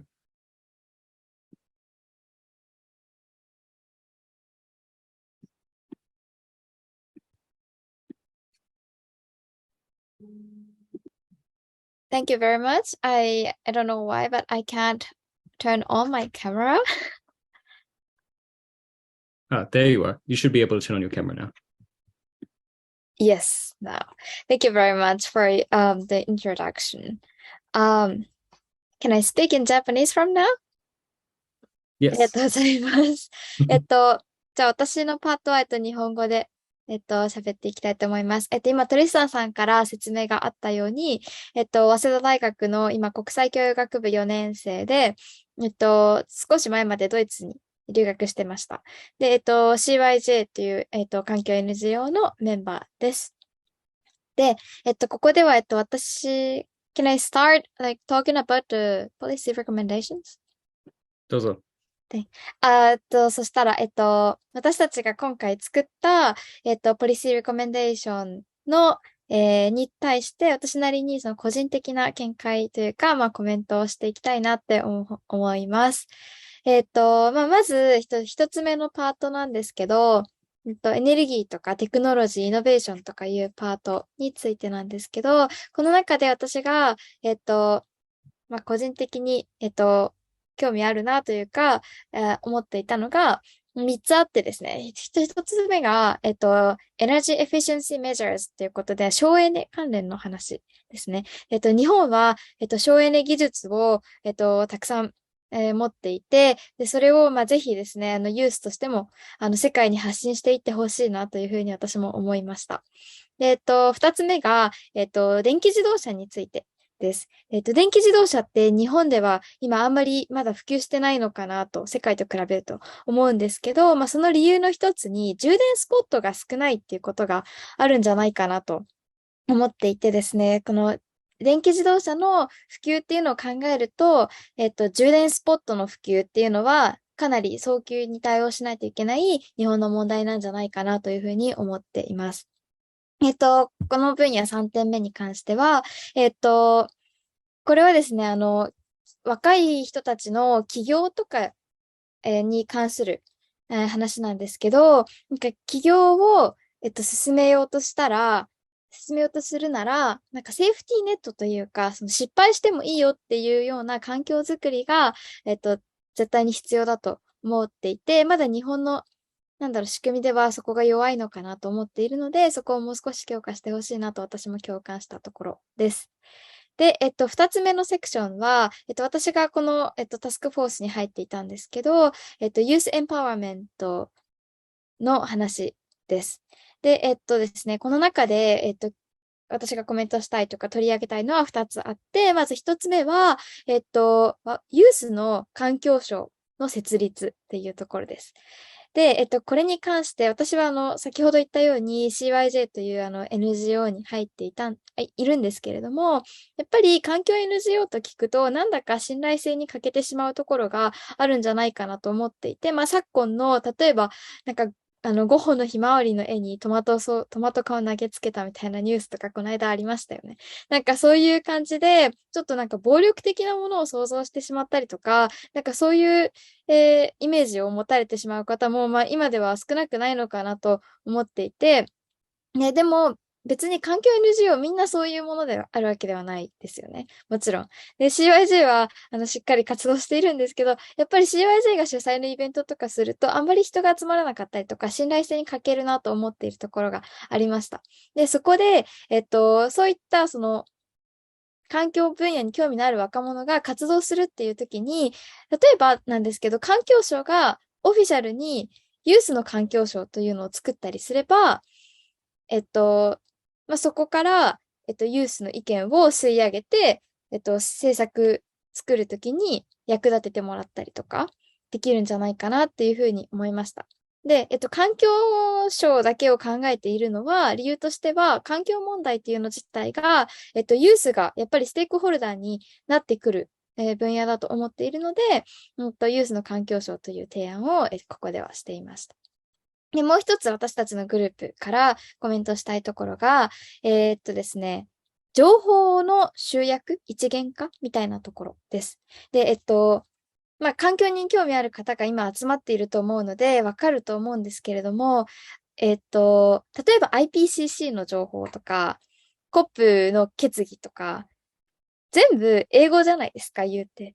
で、それをやっぱり日本人にとって、その何十ページとか、数ページでもきついのに何十ページとかの資料を英語で読むってかなり大変なことだし、労力を使うこと。これはすごく私もわかるんですけど、で、それがもし、例えば日本語で、しかも環境に興味ある人は、ここのサイトにアクセスすれば、オフィシャルな情報が日本語で手に入るってなったら、すごくハードルが下がって、その環境問題に興味ある人がもっとアクティブになれるチャンスになるんじゃないかなって思うので、情報の一元化、しかも日本語に翻訳してっていうのを、一つ大きな政策提言としてここでは掲げてます。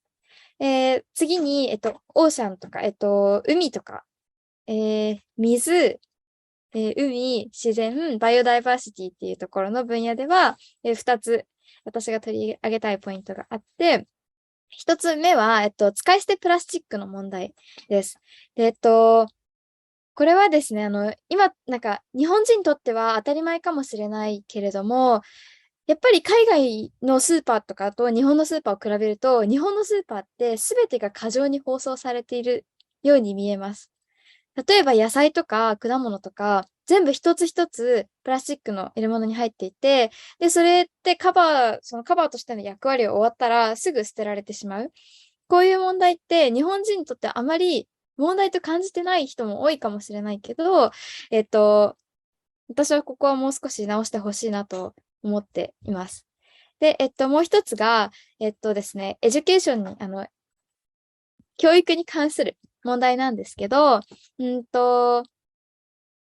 教育に関してはね、どこのセクションでも触れられていたんですけど、ここでも触れられていて、皆さんご存知だと思うんですけど、グレタ・トゥーンベリさんってスウェーデンの有名な活動家がいますけど、あの子の活動のきっかけも、実は学校の授業だったっていう話があって、で、やっぱり学校で環境に関する教育の機会を与えてあげれば、興味をまず持つきっかけっていうのが作れるんじゃないかなって思うので、教育ってそういう理由で大事なんだよなっていうところをもう今一度確認したいと思いました。で、セクション4のですね、気候正義とか人権、それから、政治、ポリシーメイキング、政策立案とか、そういった、分野に関しては、一点だけ私のコメントしたいところがあって、一つはですね、その一つがですね、女性の、地位向上みたいな話なんですけど、この中でですね、なんか働く女性の、支援みたいなことに触れていた部分があるんですけど、私の意見ではですね、働く女性の支援ももちろん大事なんですけど、と同時に、働く男性の育児の支援っていうのも同時にやっていかないといけないなと思っていて、というのも、その女性ばっかり支援して、育児は女性がやるものっていう当たり前をまず壊さないといけないと思うので、女性だけじゃなくて男性の支援っていうのも、同じくらい力を入れてやっていかないといけないことだと私は思ってます。で、セクション5の、適用とか、レジリエンス、それから自然災害のリスク軽減みたいな分野では、一つ言いたいことがあって、私が選んだところはですね、なんだったっけな。そうだ、こういった適用とかの話って、防災とつながるところがあると思っていて、で、日本は、昔から結構、地震をはじめとして、自然災害大国だと思います。そういった日本だからこそできる防災関連、気候変動でいうところの適用関連の、イニシアチブを日本として取っていってほしいなと、期待を持っています。今回のイベント全体を通してですね、私は感想も踏まえてなんですけど、そうだな。今回せっかくこうやってインターナショナルな人たちが集まって政策を作る、日本のために政策提言をするっていうことができて、で、せっかくやったんだから、あらゆるセクター、政府だったりとか、企業だったりとかに、この政策提言を見てほしいし、で、見た上で一つでも実行に移してもらえたらいいなと思ってます。で、私は今回こうやって、一つのタスクフォースのメンバーと、出会って、しっかり真剣に一緒に議論して、こういう成果物が出せたことにすごく自信を持っていますし、ローレンさんとトリスタンさんには本当に感謝してます。はい。すいません。長くなってしまって。Well, thank you so much for your remarks. They're very inspirational and highlighting all of those great work that all your co-delegates have done in their task forces. Thank you so much for giving your presentation and what you found interesting. Next, I would like to turn to Mathis Larue. Mathis-san his passion is at the crossroads of economics, climate issues, and public affairs.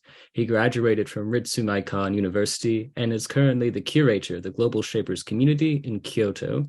He will give his remarks in English. Mathis-san, over to you. Thank you very much, Tristan. I hope everyone can hear me clear. First of all, starting my remarks, I would like to thank the YPFP team because the event have been really insightful for me, and I think it's the case also for all my co-delegates. So this is clearly the first thing I would like to say, and it has been a great occasion for me to learn on a lot of different areas. I have specialized myself in climate diplomacy, but climate change and climate mitigation is a really wide topic. And through this event, I could learn so much on fields I was not specialized in. And this is also a good occasion then to introduce my personal appreciation of the report. And I would like to introduce to you the recommendations that came to my attention. So the first one from the section 1, climate mitigation and energy, is the one regarding the ending of exportation of fossil fuels. And we had this reflection already this morning, but it is true that the development of technologies can reduce the impact, for instance, of the usage of coal or other fossil fuels. And I think this is a mentality we can find in some of leaders in Japan. So this is a recommendation that can sound very basic, but indeed, I think in Japan, it has a very good place in the debate. The second one in the same section is the one regarding grid, how do you call that again? Smart grids. I think Japan developed a program 10 years ago also called e-Japan. And Japan was for a long time pioneering in the field. And now there are still a lot of work to do. But Japan has a lot of nice resources and developed a lot of projects, especially in the south, in Kitakyushu and so on. There's a lot of smart grid projects going on, and I think it's something to develop more. And now I'd like to speak about the section 2. It is the one I worked on as well with Haruki-san. So she introduced her thoughts on the educational parts. So I would like to take your intention of for one of the recommendation that I had the chance to write and incorporate in the report, which is one regarding the consultation, citizen consultation for climate issues. Me and my co-delegates proposed a framework to give the space for citizens and of course youth to give their voice and express what kind of solution for climate mitigation they'd like to see in their country, in Japan. So the framework is based on two consultative round, one with technological and industries consultation, and the second one being the presentation, the introduction of these solutions to the citizens, so they can choose them and submit them to the parliament. And the second one I'd like to introduce to you is our recommendations on mental health. It is really interesting because I think we are not the only group that talked about mental health. Some talked about eco-anxiety. We choose to round a bit more the terminologies and call it mental health in our part, speaking of the importance during the educational process to support the students and give teachers the tools to address this sense of hopelessness we can have when we learn about all the climate crisis and the way we have to the long way we have to take action in to be able to live in a world comfortable world. Third section regarding water, ocean, nature, and biodiversity. I'd like to highlight the work of my co-delegates regarding the one on cosmetics, the recommendation number 2 that called Japan to create regulations prohibiting the sales of cosmetic products containing certain ingredients. Regarding, to me, it was something I was not aware at all, and I found this recommendation very interesting and innovative. And following on, the recommendation 8 of the same group, calling for the creation of a forum, Pacific-focused forum, a task force to assess the marine impact of the panel disposal for nuclear wastewater in Fukushima Daiichi. But I think the idea of the idea to collaborate, not only Japan, but the countries around Japan on climate issues is very important. That is why it came to my attention. Regarding section 4 now on climate justice and human rights, politics, and so on, the recommendation that came to my attention is the number 3. It's actually a recommendation that recognizes the climate crisis as not being gender neutral, and that we have to recognize that it affects women and girls more than men. This is also something I was not specialized in, and I could learn a lot by reading the recommendations on this topic. So in my sense, it's a very good point. And last, section 5, regarding adaptation, resilience building, and disaster risk reduction. The second part of the recommendations, speaking about the protection of migrants and refugees, focusing on the case of Japan, for me, was clearly interesting in the way that Japan is we can say Japan is an island, and the migrants, refugee, and mobility stakes in Japan are completely different compared to other countries. So speaking about it and trying to highlight the importance to still have some policies regarding it for Japan caught my attention as well. So this is my brief explanation of the recommendations I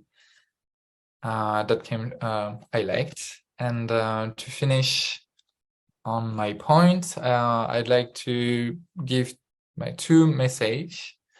The first one is that, in my opinion, for a better climate future, young people need to be interested and included in the climate mitigation process in order to accelerate the pace of solution implementation. I really believe that through use, the process of climate mitigation can get faster, and especially in Japan. And the second one is a bit more personal, but my dream for a sustainable Japan is to give the chance to future generation to discover and enjoy the beauty of nature in the world, and also the beautiful place that Japan has to offer. And in order to do so, I believe that this dream to be fulfilled needs to put climate education and climate engagement of youth at the center. That is all for me. Thank you very much for your attention, and I leave the place to Tristan.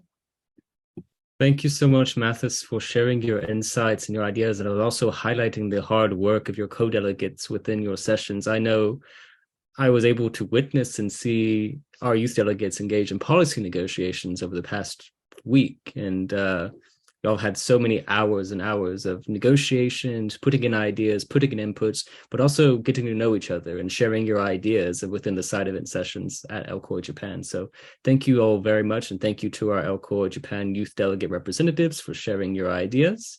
And also to all of our youth delegates that are in this meeting at this cumulative event, to where we are showcasing, sharing the voices of youth in Japan on the matters that are important to them and what they want for their climate future. Next, we would like to transition to present the winners of our Climate Creative Competition. So our Climate Creative Competition was launched a couple weeks ago for youth around the world to express their ideas on SDGs and climate change through art, video, photographs, poetry, and essays. Now, out of the many submissions that we had, we selected 2 inspiring visionaries to briefly present their work that they submitted and to share with us like 2 or 3 key ideas and a 2 or 3 minute statement on what inspired them for their work, and tell us a bit about it. So without further ado, Victoria Bender, I would like to turn it over to you. Victoria Bender is a JET assistant language teacher in Hyogo, Japan, and is also on our LCOY steering committee. She's a wonderful emerging artist who's passionate about environmental issues. So whenever you get the chance, do check out her work. We would happily share it with you. And Tori-san, please, over to you. Give us a little rundown on your art submission. Thank you. Okay, thank you so much for the wonderful introduction, Tristan. I'm so happy to have the chance to present here today. I'm very passionate about climate change and art as well, and how we can connect those things together.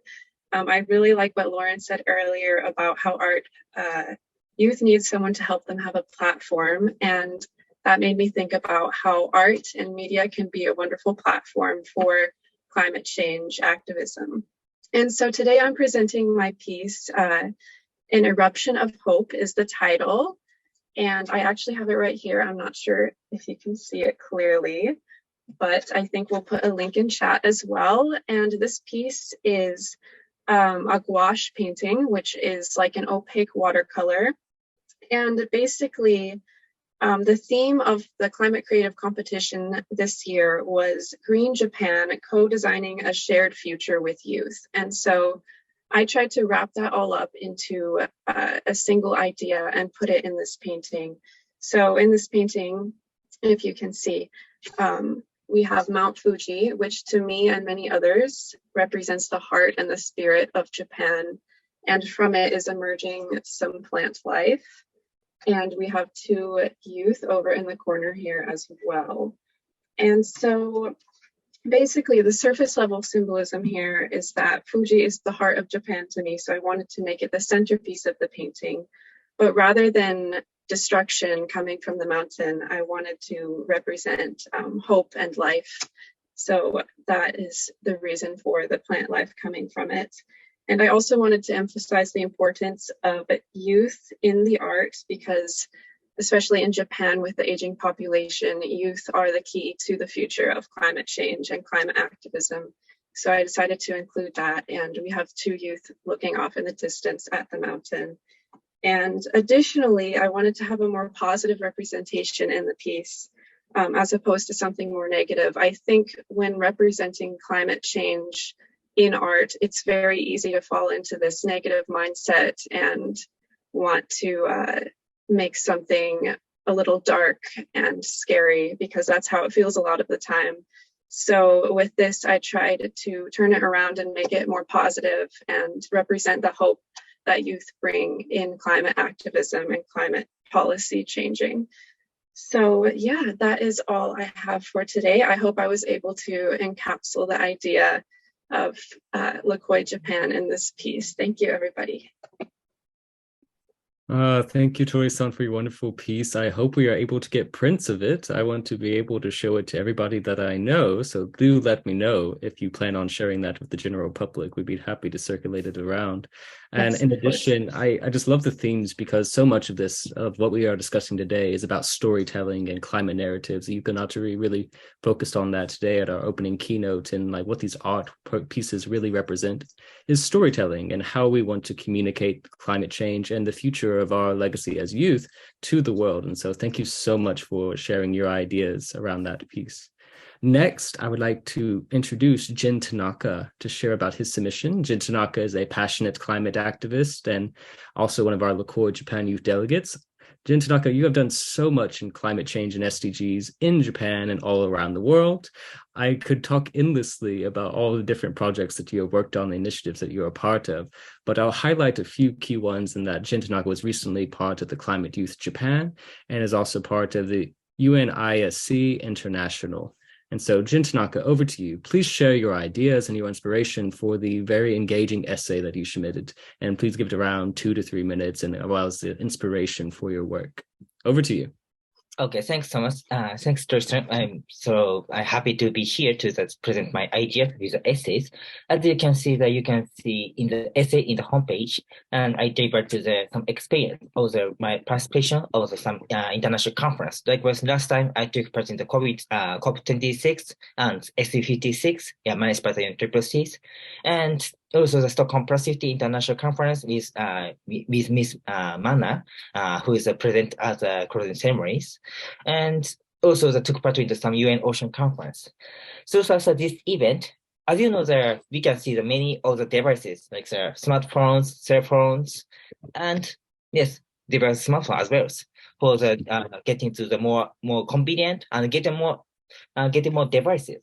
And social to these devices without these kind of clothes. Yes, also I wearing this clothes also made into the oil. So without the oil, it's extremely hard to overcome and to maintain our lives. But social to this experience for attending conference and looking to the youth engagement around the world, there's more than 1/4 of the youth is categorized for the right to engage into the diverse some opinions or advocacies to the companies, government, anything else. And that time, just only the youth can state or takes advocacy or takes some demonstrations or spread into the social network service. Just only we can what we had done. Whereas, like recently, you can see to some aggressive movement, like some attacking to the monnets or goals or some crossing the roads or some aggressive. It is not good ones. So just I want to remind and diverse opinions. Do not disappear and do not be aggressive. Just we can follow the rules, we can follow the regulations, and diverse the opinions. It's more effective and more effective and also more impressive for all the members. So I saw some of the members would like to part into the COP27 next week, and I saw that some of the members would like to engage in Tokyo and for the hosting some demonstrations or event for the climate change for the demonstration for youth. That time, so I write write these short essays for the. Please do not be that disappears. Please maintain to your achievement and your continuous movement without any violence, without any aggressive actions. These continuous actions makes you and makes around people support your actions. So that's I came to here today, right? Thanks so much. Thank you so much, Jin Tanaka, for your wonderful essay. I had a chance to read some of it, and I really liked the focus that you had on the creation of the new UN Youth Office, which is at the UN headquarters. I know Kotaro Kosugiyama mentioned that earlier today in his keynote speech, and that this is a great platform for youth to engage in climate change and to share their voices. and to come together and develop those partnerships, not only before COP27, but also for COP28 and future climate negotiation forums. So thank you so much for your ideas. And for those in our audience, if you would like to read Jin Tanaka's essay, he has posted it in the chat for you to be able to read and peruse and learn more about his ideas behind his submission. So thank you so much. Next, I want to thank you all for the great audience who have joined us today and have learned from the inspiring speakers and representatives. I know it has been a very long day, but we felt that this day particularly was youth-focused, Japan-focused, and really brought together all of the themes of our conference in very exciting ways. And so I want to thank all the youth delegates in the room, our audience members, our partners. And without further ado, I would like to turn it over to Lauren Power, who's the founder and managing director of YPFP Tokyo, for our closing remarks. Lauren has been an inspiring presence and leader for our 2022 LCOY Japan, not only within YPFP Tokyo, but throughout this whole entire process, staying up late with us each night, working on these projects, and really delivering all of her being and all of her energy into representing young people. And she has a strong passion and commitment to youth voices and representation. And so we'd like to give a great highlight to her for all of her great efforts today. Thank you so much, Lauren, for all the work that you do for all of us within YPFP Tokyo and was also within the LCOY Japan. Lauren, over to you. Thank you for that amazing introduction, Tristan. I feel very touched, actually. And of course, it is my very great pleasure as well to be able to share in this experience with every single person who has contributed. And in fact, it has been an incredible week for all of us at YPFP Tokyo to host the 2022 LCOY Japan Conference, where we've supported and amplified the voices of youth in Japan on the issues of climate and sustainability. As Tristan said, we are deeply grateful for the overwhelming support we have received from all those who have joined us. I'd like to give special recognition to the more than 50 organizations we welcomed as partners and supporters, the nearly 80 speakers from around the world who generously shared their time and expertise with us, our LCOY steering committee, Tristan, who's been a big leader there, and also, of course, our climate creative competition participants. We got to hear from a few of them today, but I really encourage you, please visit our website. We have a digital gallery. You can have a look at some of the other submissions that came in. I also want to thank our amazing 25 youth delegates who have spent a lot of time and effort working together across cultures, across languages, across time zones to pull together the National Youth Statement for Japan. And also, of course, thank you to all of our audience members for joining us in our events throughout the week and to help contribute your wonderful ideas and precious time to the conversation centered around our conference theme, Green Japan, Co-Designing a Shared Future with Youth. All of the output from this week's events will be integrated into a comprehensive report to be shared with Yungo and UN leaders at COP27 and COY 17. We look forward as well to sharing this report with all of you in English first, and then also in Japanese after it has been published in the coming weeks. Reflecting on the fascinating events of this week, there have been several key themes that have stood out to me that I'd like to share. First, the importance of creating solidarity and communities who work together to bring about positive change. The climate crisis was not created by any one person, one community, or one country, and it cannot be solved in isolation either. We need to find more ways to cooperate, to learn from one another, and to work within our global mechanisms to hold each other accountable. The second theme is personal responsibility. While it may feel that there is little you can do about the climate crisis, especially as a young person, sometimes starting off with little actions can make all the difference. And we've heard a lot of examples of that this week. Very inspiring, actually. So focus on what you can do and do it consistently. You do have power. You can help. Third, there is also a need for more support for youth. Young people tend to be more adaptable and better able to embrace the new technologies and ways of life that will surely become necessary and are already necessary to change the status quo. With more years of life ahead of them as well, young people also have more to lose as our world becomes increasingly more affected by climate change and unsustainable development practices. And yet, in many decision-making spaces, youth voices are absent, ignored, underrepresented, or treated as less important. This must change. It is changing. Young people are essential for achieving positive change. They must have the support, skills, and experience to lead in the world that they will surely inherit, a world that will be increasingly damaged by the inaction and broken commitments of today's leaders. We must bring more youth into all levels of decision-making, into action, and they must be equipped to make meaningful contributions. We also need more spaces where young people can support one another, such as this LCOY Japan conference hosted by YPFP Tokyo, which is youth-led and youth-focused. Young people are already leaders. They are already doing amazing work on climate and SDGs and so on. So let's support one another and work together. Find ways you can contribute. As we draw this conference to a close, we invite all of you to remain in touch with YPFP Tokyo. In the chat, you will find a link to our website where you can find out more about the benefits of membership and our upcoming events.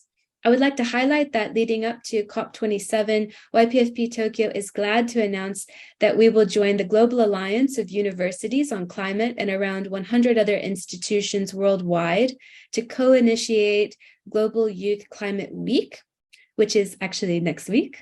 Join us on Friday, November 4th from 6 to 7 p.m. JST for our event on Global Youth Climate Week. YPFP Tokyo presents the 2022 LCOY Japan report. You can find links for registration on our website. We hope to see you there, and we hope to remain in touch with you. Thank you again for joining us for our 2022 LCOY Japan conference. And with that, we'll close out for today. Thank you guys so much for being here. And really congratulations to everyone. Thank you so much.